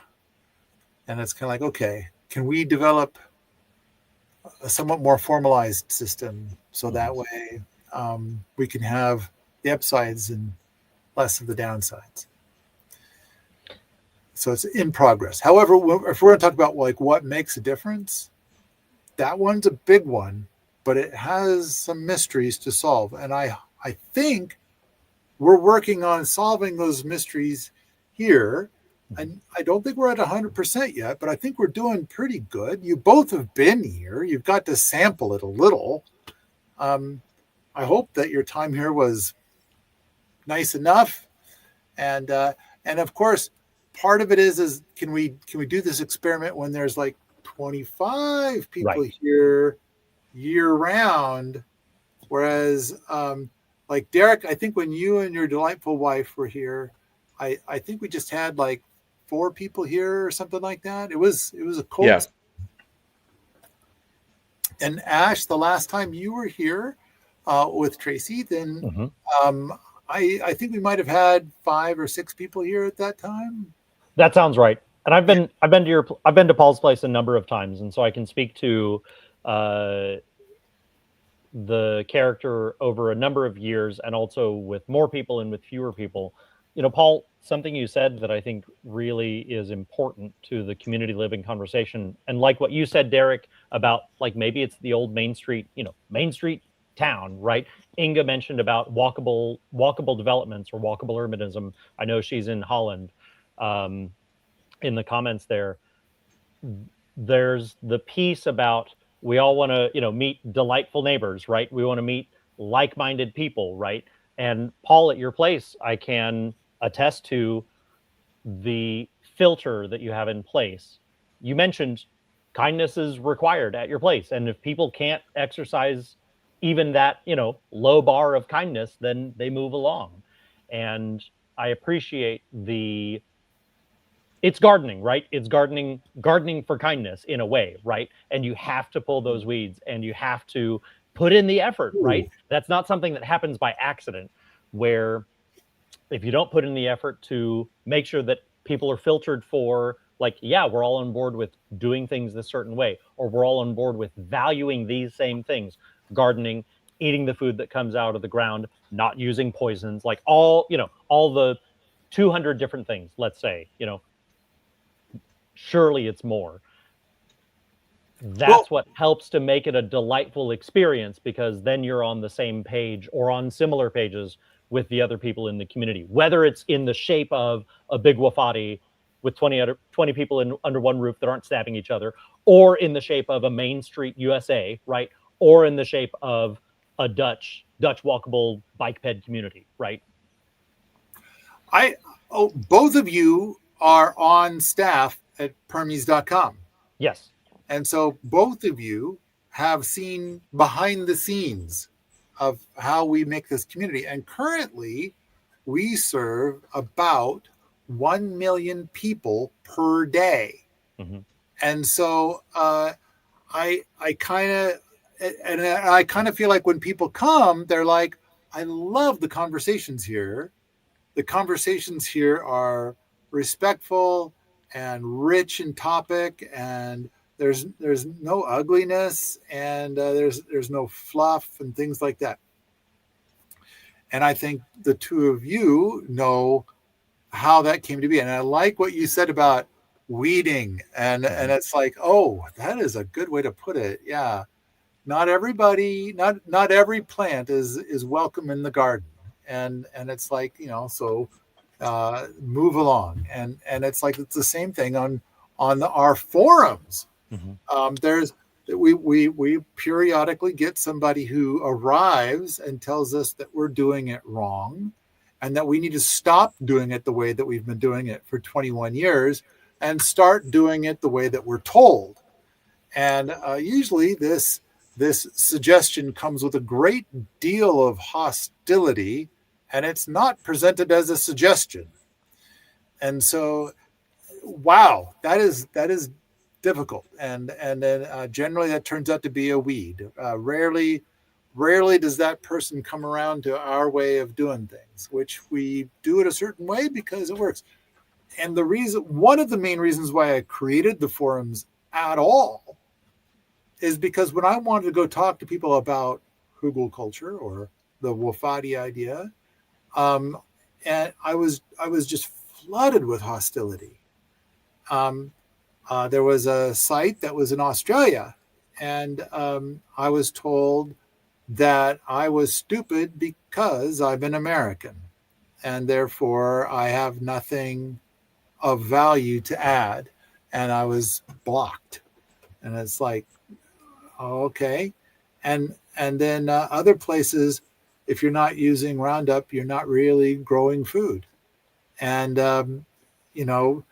that was kind of the end of the conversation. And only there was a lot of stuff about how stupid I was for even contemplating something without Roundup.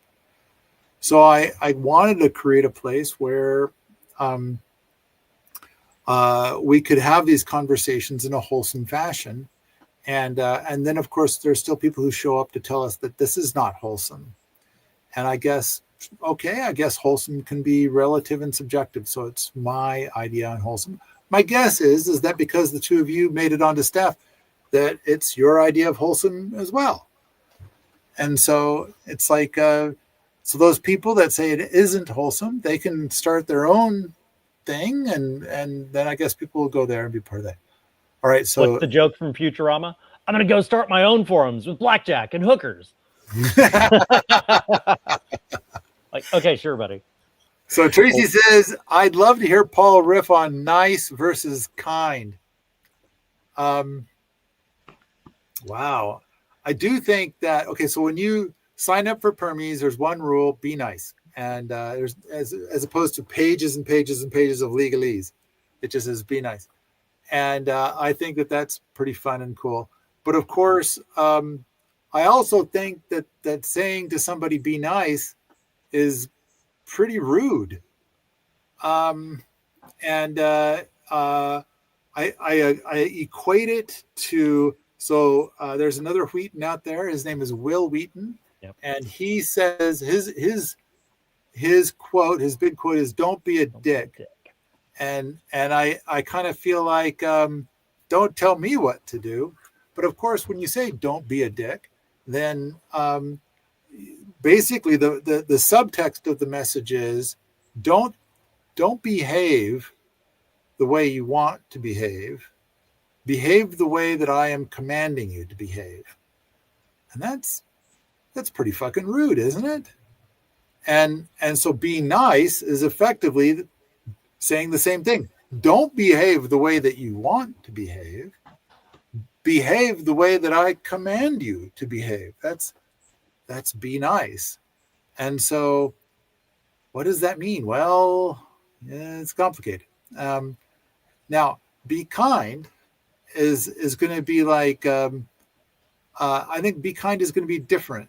Be kind is going to be, so in a way, they both sound the same, and in many ways they are. But I think if a person's going to be kind, they're going to be patient, and they're going to try to communicate and try to understand. And I think that's kind of the root of kindness. Now, I do think, and we had a Permies.com staff meeting earlier today, and this thing came up. We had a boot here a long time ago. She was just delightful. But she was fresh out of a 3-year-long relationship. We knew that she was fresh out of a 3-year-long relationship because that's pretty much all she could talk about all day. And she was here for many months. And she had some feels about that. And we got to hear all of it, which is part of community living, you know. But I what I thought was fascinating, and it was like this morning as we're having the staff meeting that kind of popped into my head. This variation of it is she complained about how her guy, her ex guy, for 3 years pretended to be somebody that he is not, and then entered into a new phase, which is who he really is. And this person that he really is horrible. And so for 3 years, he pretended to be nice. He pretended to be kind. But that's not who he really is. And so I kind of feel like some people are authentically kind to the core. No matter what, they will always be kind. And it is lovely and delightful. And other people need to fake it till they make it. And it sounds like that guy was faking it for 3 years, and he just couldn't maintain the facade another minute. And it's kind of like, but I kind of feel like if you're going to be in community, I think it's going to be like being in a relationship or a marriage, and it's going to require some kindness, because really it's kind of like, when do marriages or those kinds of relationships end? And it usually ends in a buffet of unkindness, and it's like, it really doesn't take much, I think, to be kind. And usually when the unkindness starts, in my opinion, it starts with this need, like one person needs the other person to be obedient. And it's like, I've just elected out of the sky, out of nowhere, I command you to obey me, and you're not obeying me. And this makes me angry that you're not being obedient. And so this control kind of mentality. Now, of course, I think that, and I posted something 9 years ago. I know it's 9 years ago for reasons, but I posted something 9 years ago, and I said, I believe that 90% of human psychology and all of war can be summed up in this single sentence. I need to hear my opinion come out of your pie hole, and I am frustrated that I do not have the might to make it right.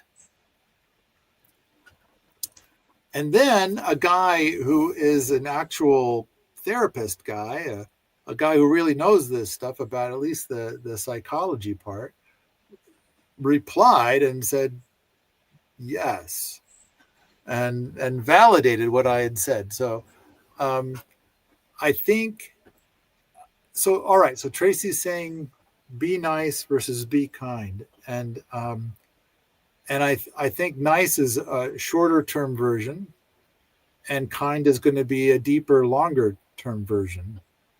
And I do think that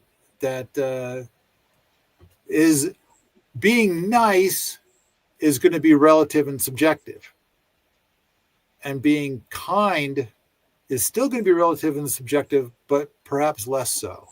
Like, it's going to be a little bit more universal. But I do think that the whole thing about obey or else, I think that that probably doesn't fit into either package, really. Although I do think that part of it, when a person signs up for Permies and I'm saying be nice, I believe the subtext is that I am saying to the new person signing up, obey or else. And what I'm asking a person to obey is pretty vague. And it's like at the same time, it's like you have the option to not come and be part of the system. And the amount of nefarious that we deal with every day is substantial. You know, what people see are the leftover artifacts of, well, kindness, I think. This brings, one of the things that brings to mind for me is the Gandhi quote, right? Be the change you wish to see in the world.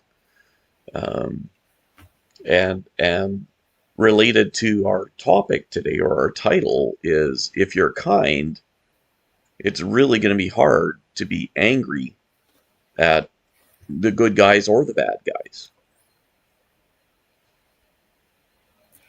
I kind of feel like our topic for today is coming about with conversations that I try to have with people, and they have no idea who I am. I'm some guy, and it is, and what I'm trying to express by the thing that we're doing today is my frustration at how people are so emphatic about these points. And it's like, there might be a sliver of truth in there, but the story is richer, and there are better solutions that they're not aware of, but they cannot hear it because they're kind of locked into this one thing. So when I feel frustrated, I'm possibly still being kind. I mean, if I shut the fuck up, which is usually what I end up doing now, I shut the fuck up. I don't want to get into it. Therefore, am I being kind? I'm allowing. They say, native plants, and I'm thinking, I don't want to even ask if they buy herbicides. I don't want to go there. I don't want to even start. And they seem like nice people. And loving a native plant is a good thing. But of course, the subtext of being a bigoted Nazi is underneath that first layer. And it's like, I don't want to meet that person. I don't want to. I'm tired. I'm old. Look at all the white in my beard. I'm tired of it. And so, but I'm glad that there are some people that I can talk to about this and they get it. And like, grow your own food, rocket mass heater, community, a drying rack. And you guys have seen the drying racks we have here that are on a pulley that you pull up next to the ceiling where it's very warm in the wintertime. And we've got lots of those. And so you can see the drawstring for it in the picture of the rocket mass heater. The little drawstring that goes up and connects to the drying rack that's above it. There it is. You're right. So that's one of them.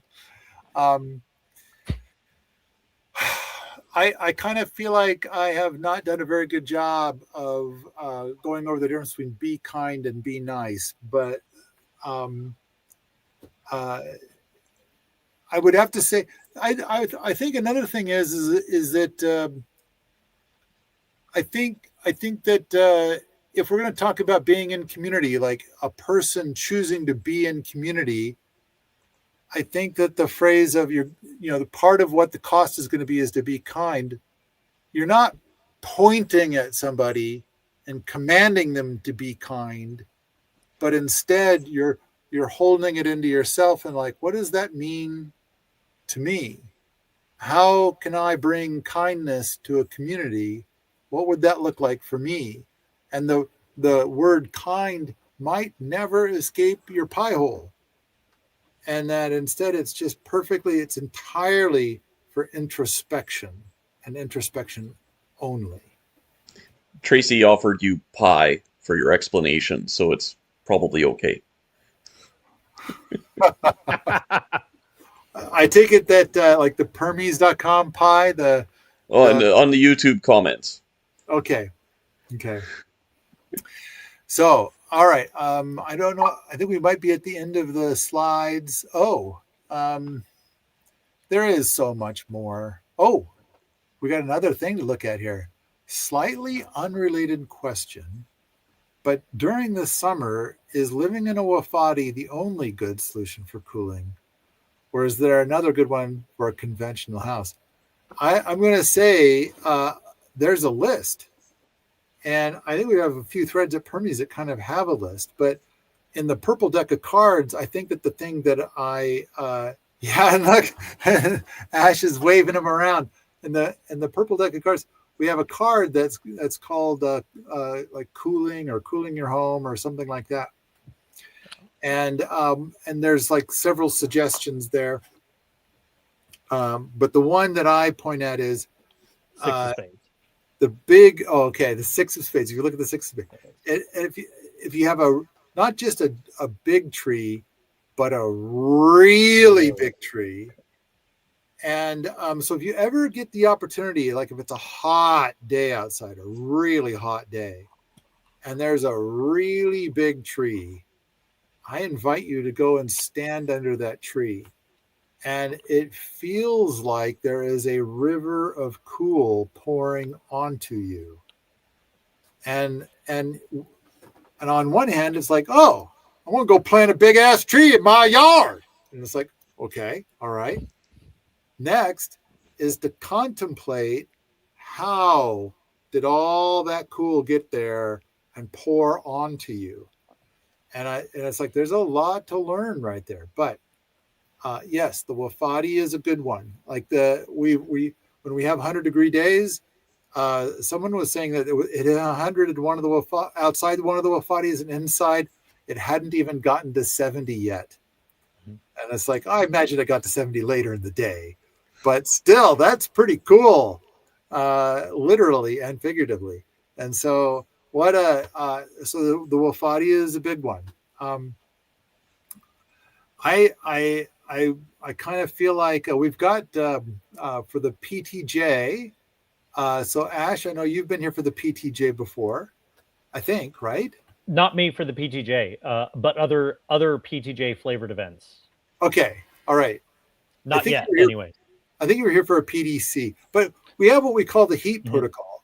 So what we do is we say, when the temperature outside hits 95, then here's a list of like 24 things that we do to help keep everybody cool and comfortable outside.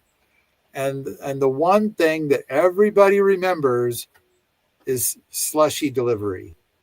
So we make slushies, and once an hour we deliver slushies to everybody. And then we go back, we pick up all the glasses, and then on the next hour we deliver a different flavor of slushies to everybody. And it's sweetened with stevia. There's like a little tiny jar that's like this big, and you put in like one squirt of grape flavored stevia, and so now you have a grape slushy. And then later we'll come back and we'll do a lemon slushy. And I don't know, but there's like there's a long list of other things that we do to help keep everybody cool even when they're outside. But there's, of course, the Wofati. It's amazing, but with the rocket mass heater inside the Fisher-Price house, that works really well most of the time, keeping the building very cool. I'm a self-pub author, so I have boxes of books throughout the house. That's a different kind of mass. And so when all those books get chilled in the evening, they help to keep the house comfortable throughout the day. But I would have to say that there's a long list of things. But Andreas is here, and he lives in Colombia, and I suspect he knows 10 times more than I know about keeping cool. Keeping cool seems to be what he's working on all day, every day. He has the option to add himself into the conversation. That looks like so far he's choosing not to do it. Oh, there he is. It's way too hot for my brain to function right now. He told me a thing the other day that I never knew that I thought was pretty fascinating. And he said that in Colombia, if it's a warm day and you have to go do stuff outside, that you put ice in a towel, and then you'll put it on your head, and then you put your hat on top of that. And so it'll slowly melt. And it's like, but apparently your head has so much blood flowing through it that it'll help to cool you off dramatically, and not only the ice, but also as the ice melts, then you'll get extra cool water running down your face.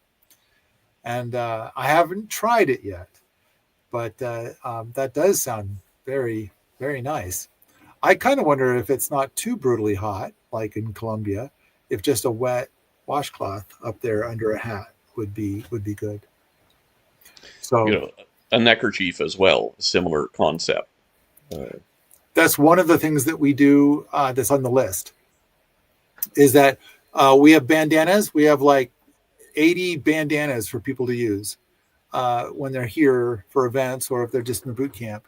And then you wet it and put it around your neck. But there's a thing that is called a frog tog. That is a weird material. It's definitely some kind of polyester. So not exactly a natural fabric, but when you wet it and put it around your neck, it feels super slimy. And apparently, people have reported it does make you feel like twice as cool as a wet bandana. And I don't know why it does, why it feels that way, but it's famous for this sensation. So, okay, how to keep cool. I think another thing is we're growing a lot of fruit trees all around this house, and that's made a big difference. And not only that, but we're still working on building soil on some of the hugelkulturs near the house. And we build soil way faster if you irrigate. So on a hot day, you kind of get a twofer.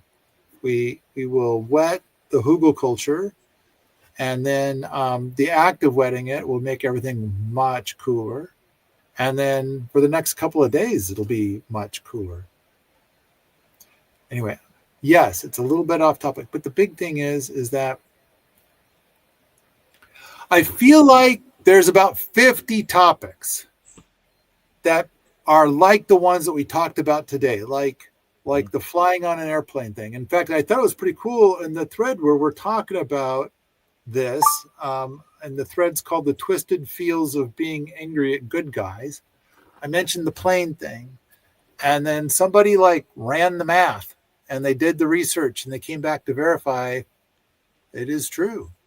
It's not the evil that they make out. I mean, if you're going to fly in your own private jet 1,000 miles, yeah, that has a pretty substantial impact. But if you're flying commercially, no, not that big of an impact. And it's because, you're sharing the ride with 100 other people or something. So, but I think that there's like 50 more things that are like this, that the people insist are the things that you do to help the environment, things that you do from home to help the environment. And you know what? This all came from the staff. Somebody on the staff said, "Oh, look, here's a book that sounds like Paul's book." And they're talking about how making your life more luxuriant while being good with the environment. And I'm like, oh, man, I hope their book does 1,000 times better than my book. So I went and I read the description, and I thought, never mind. But it was like veganism, don't fly. And it's like, And so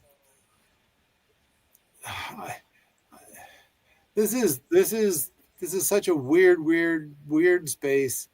I want things to get better, and it's hard to get better when this is the message. Also, along the way, somebody looked up the person that's in charge of 350.org. Okay, I'm going to start with Ash. Ash, how much does the person in charge of 350.org, how much do they get paid per year? That's a great question. I need to look up what 350.org is first to be able to make my guess. Well, they're very concerned about how much carbon is going up in the atmosphere. Got it. So they take money from people who have money, and then they do things to improve stuff. Got it. And I guess it's not working well because, you know, the idea is that they were saying like, we're not going to let it get past 350 parts per million. I see. And I think we're way past that now. But okay, so you don't know. So Derek, do you know who 350.org is? I poked into it a little bit after hearing about it, last week or whatever. So they're an American nonprofit organization, and the thing that was a bit of a shocker was that the person that manages 350.org gets paid. I think it was something like I can't even remember now, but I think it might have been something like $200,000 a year.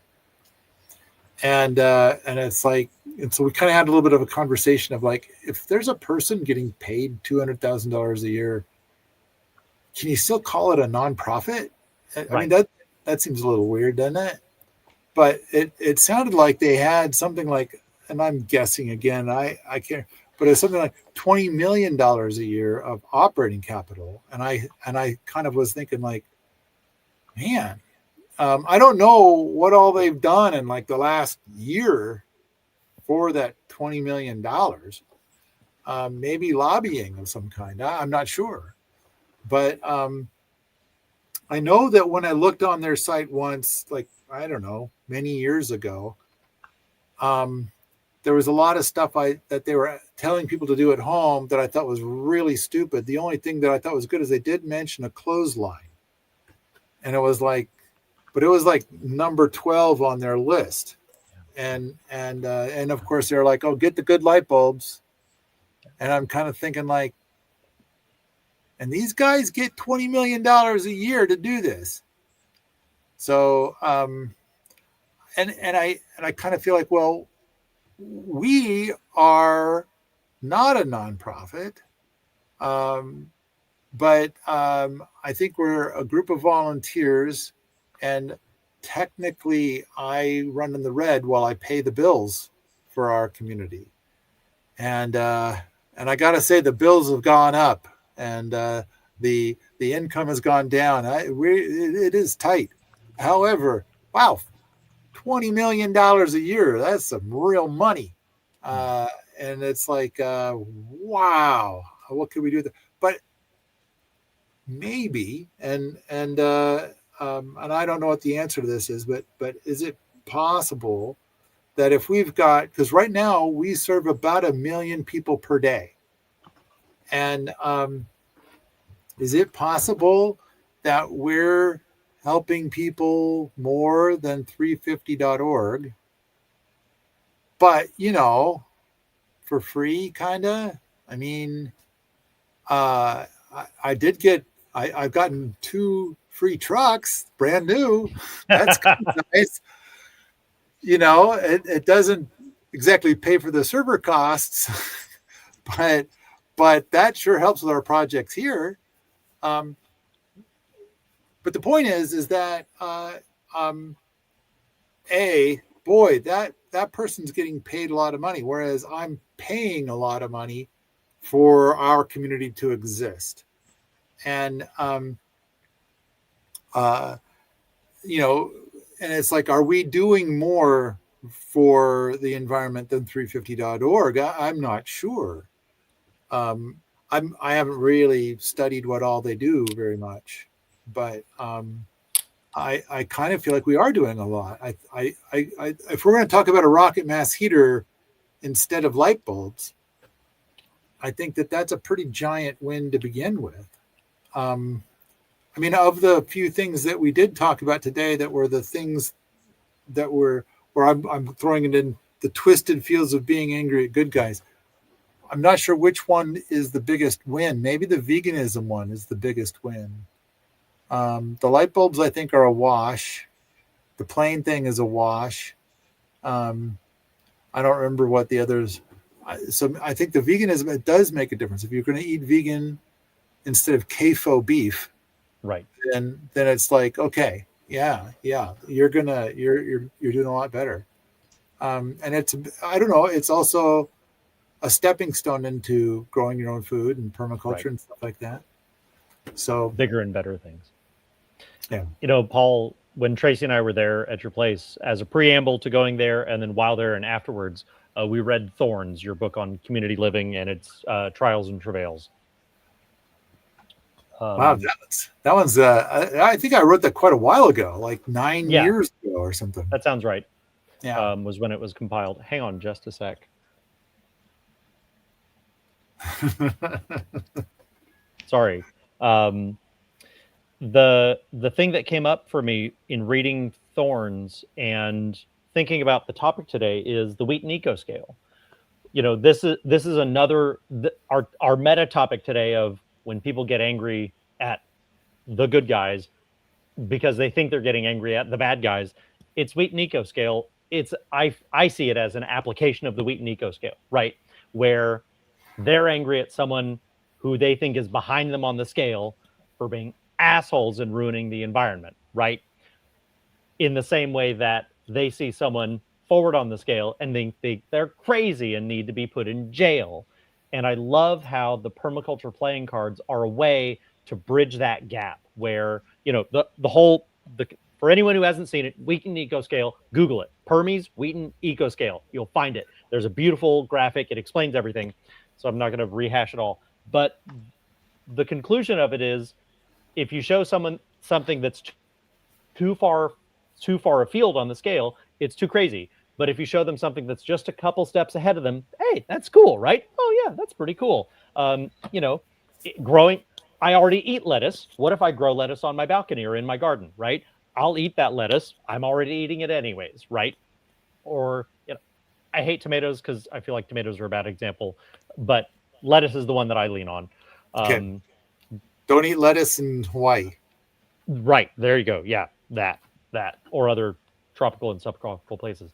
And I think the permaculture playing cards do a great job helping to dislodge, you know, it's a card, right? And so there's less, you know, going back to what we talked about earlier of the existential threat that comes with talking about something that someone's taken into their identity of whatever position they have, whether it's veganism or I don't fly on planes because it's bad for the environment or whatever.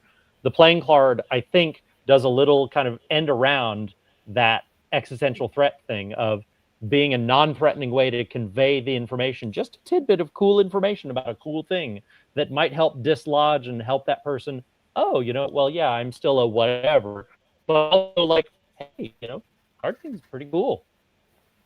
And so I just wanted to mention the permaculture playing cards or any of the other ways that there can be little bite-sized bits of information that run past someone's self-defenses, right? And in a non-threatening way that can be, hey, there's this cool thing. I think this thing's pretty cool. Maybe you'll think this thing is cool too. Along those lines, I did that presentation at that church like 13 years ago. I suspect both of you have seen that thing that I did. Somewhere in the middle, to build a better place, right? I think, yeah, the bricks to build like 72 bricks to build a better world. Yep. Yeah. And I think about halfway through or so, I said, here's my strategy for world domination is that rather than trying to tell people like, stop being stupid, do what I tell you, to instead try to share hundreds or thousands of little pieces of candy. And on that day, I was sharing 72. And then, so then we end up having a similar knowledge set. And that would eliminate any kind of conflict. So yeah, I kind of feel like the way to change the world is to share these little tidbits. Unfortunately, unlike back then, now I have irritated big energy. Let's say big energy, big somebody, bad guys. Yep. And so now not only are they pooping on my YouTube channel to make it so that people won't see it. And we've, and I've talked about that before, but they're also pooping on our mailing list at Permies.com, which I don't know how involved you guys have gotten in that, but there's several of us that spend a bunch of time every day, cleaning up the pooping. and we've got better tools, and we're getting better at it. And so someday, good people might receive our emails again. And so, but it's like it's been very effective at getting us to shut the fuck up. And it's like because rocket mass heaters would, if people knew more about rocket mass heaters, it would really mess up their income model. And which, of course, yeah, I like that idea. You know, and it's like, and I wrote this in the Better World book about how I got to talking with an old friend in Colorado, and his life was dedicated to protesting fracking.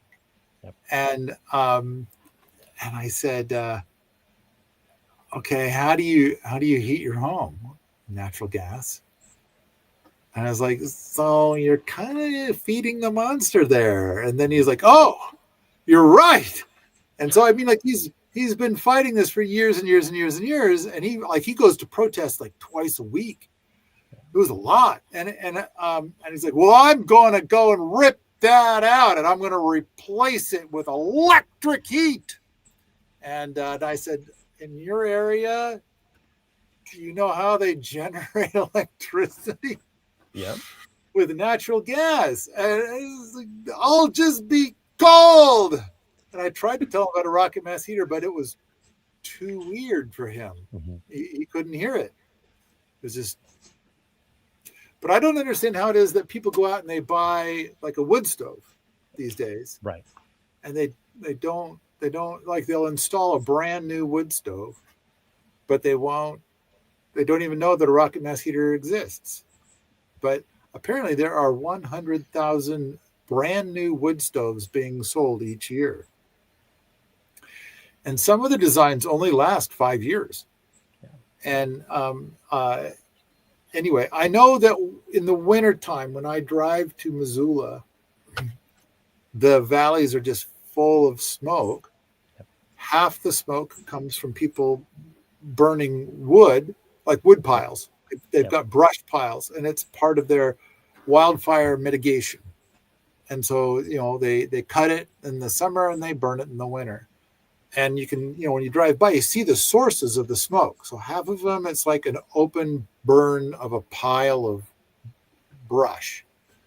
And it's like, I really wish they wouldn't do that. Like, I want to give them ideas on what to do instead of that.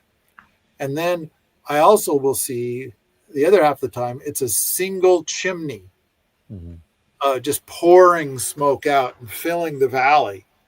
And it's like, well, that is a lot of smoke. But I'll also see other chimneys that have like little wisps of steam coming out of them. So there are some of those modern wood stoves burn pretty clean. So anyway, I'm saying, yes, the cards are great at like, here's 52 little ideas. And when they're done reading it, some of this stuff seems a little easier to get your head wrapped around. But most of these people have never seen the cards. And in hindsight, and so Andreas is here, helped me put this show on today. And he's the one who did the artwork on the cards. And we had hopes that the cards Kickstarter would do, well, a lot better than it did.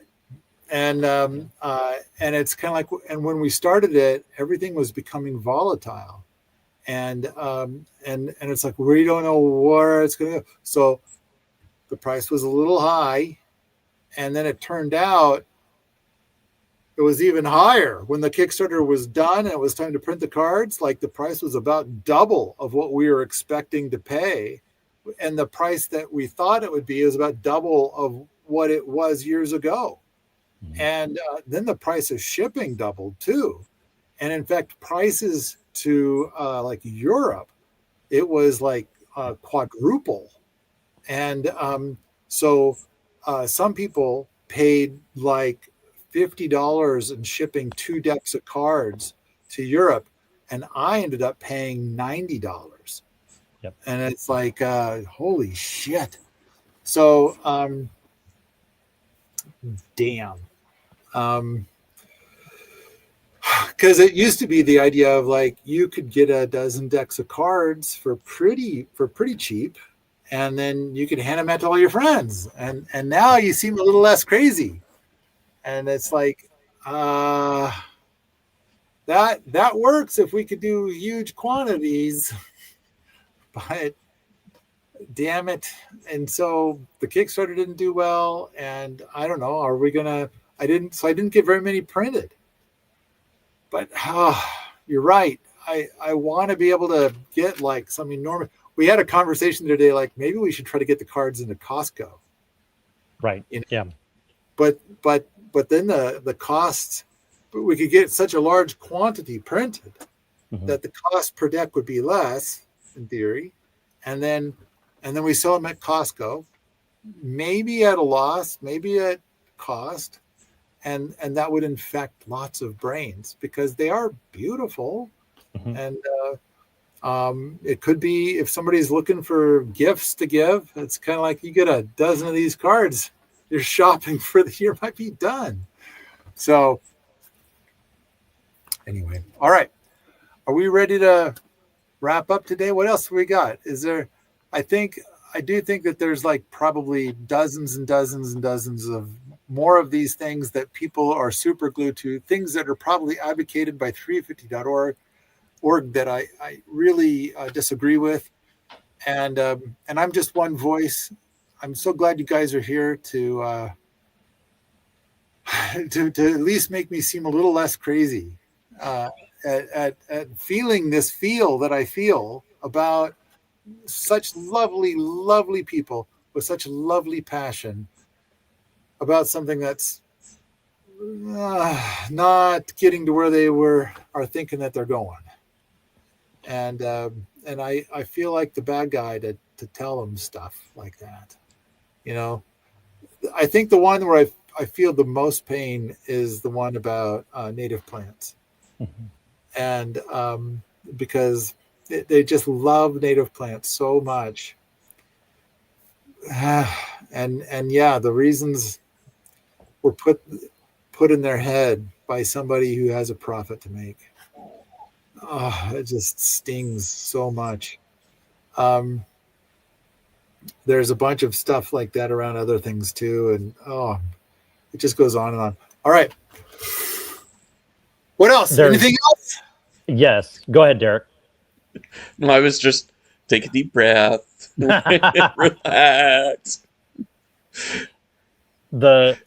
I've been reading John Michael Greer and some of his recent blog posts. He's an author. The Archdruid is kind of what people know him. That's his light bulb thing. He's talked about a number of different things recently where a movement's purpose is the thing it does, right? And talking about the way that native plants, enthusiasm will take someone's passion and redirect it or hijack it or dissipate it, right? In a way that's, causing more poison to be bought by a big company that sells it, right? And the idea that these mechanisms that hijack someone's passions for whatever topic, right?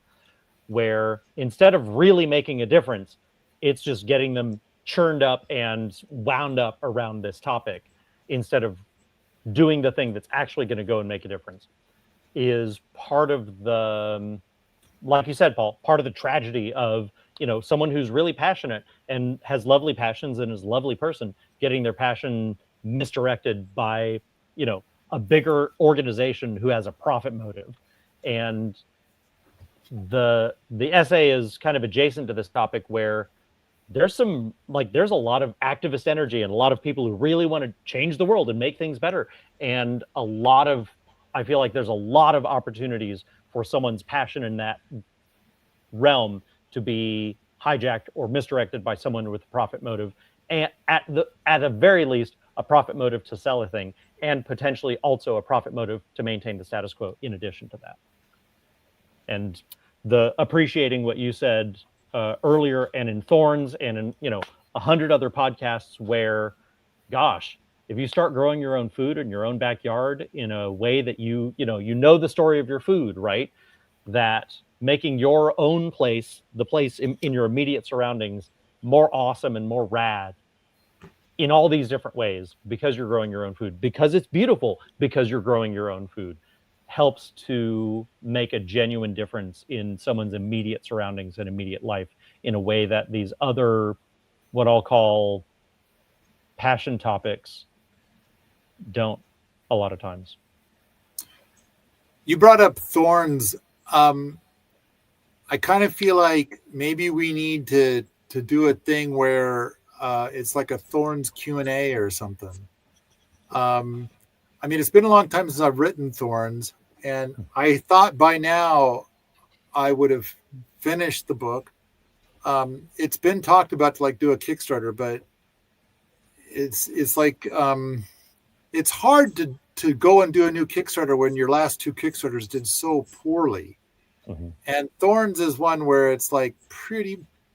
I kind of feel like not many people would want to buy that book, you know, like, oh, and whereas like the Better World book, I think we had 2,700 backers. Yep. I kind of wonder if Thorns would have 40 backers. You know? Right. Yeah. Hard to bring out the dirty dishes book, right? Knowing so few people will really want to put money in it.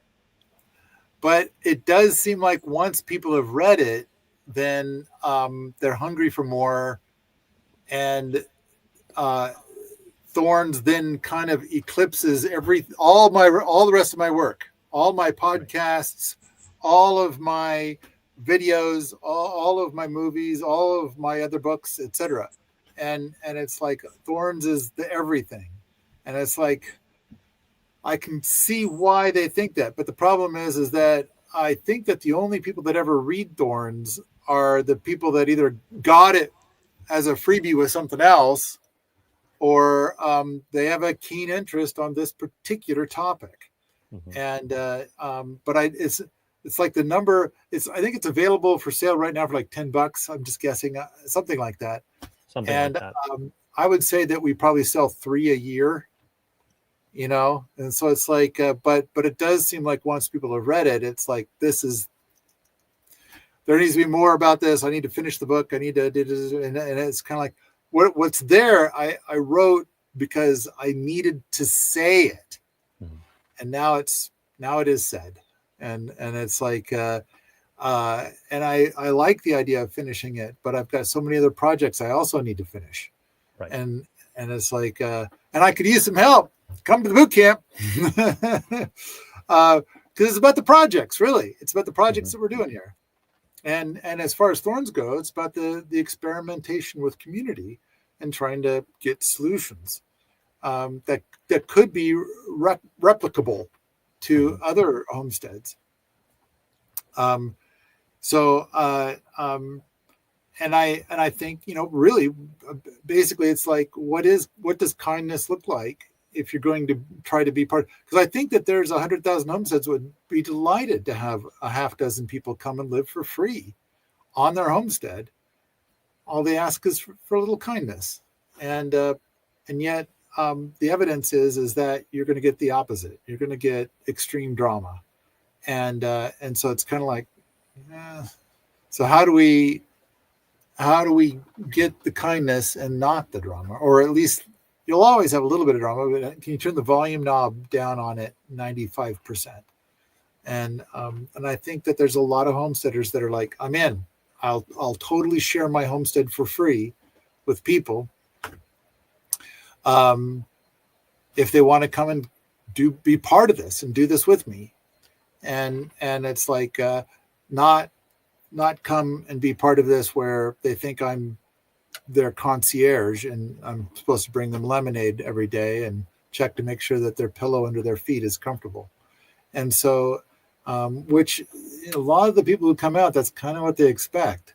I expect to have a free vacation for 6 months, and you're going to feed me and my feet are up on a pillow and you're going to bring me lemonade and stuff. And so, and it's like, okay, that's a fun dream to have and all.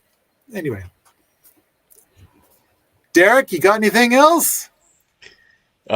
Just, be kind and grow a garden. Ash, You I can't got beat an that. last thing? Okay, I all can't. right. I can't beat what Derek said. If you like this sort of thing, come on out to the forums at permies.com, where we talk about trying to make the world a better place, homesteading, and permaculture all the time. All the All time. the time.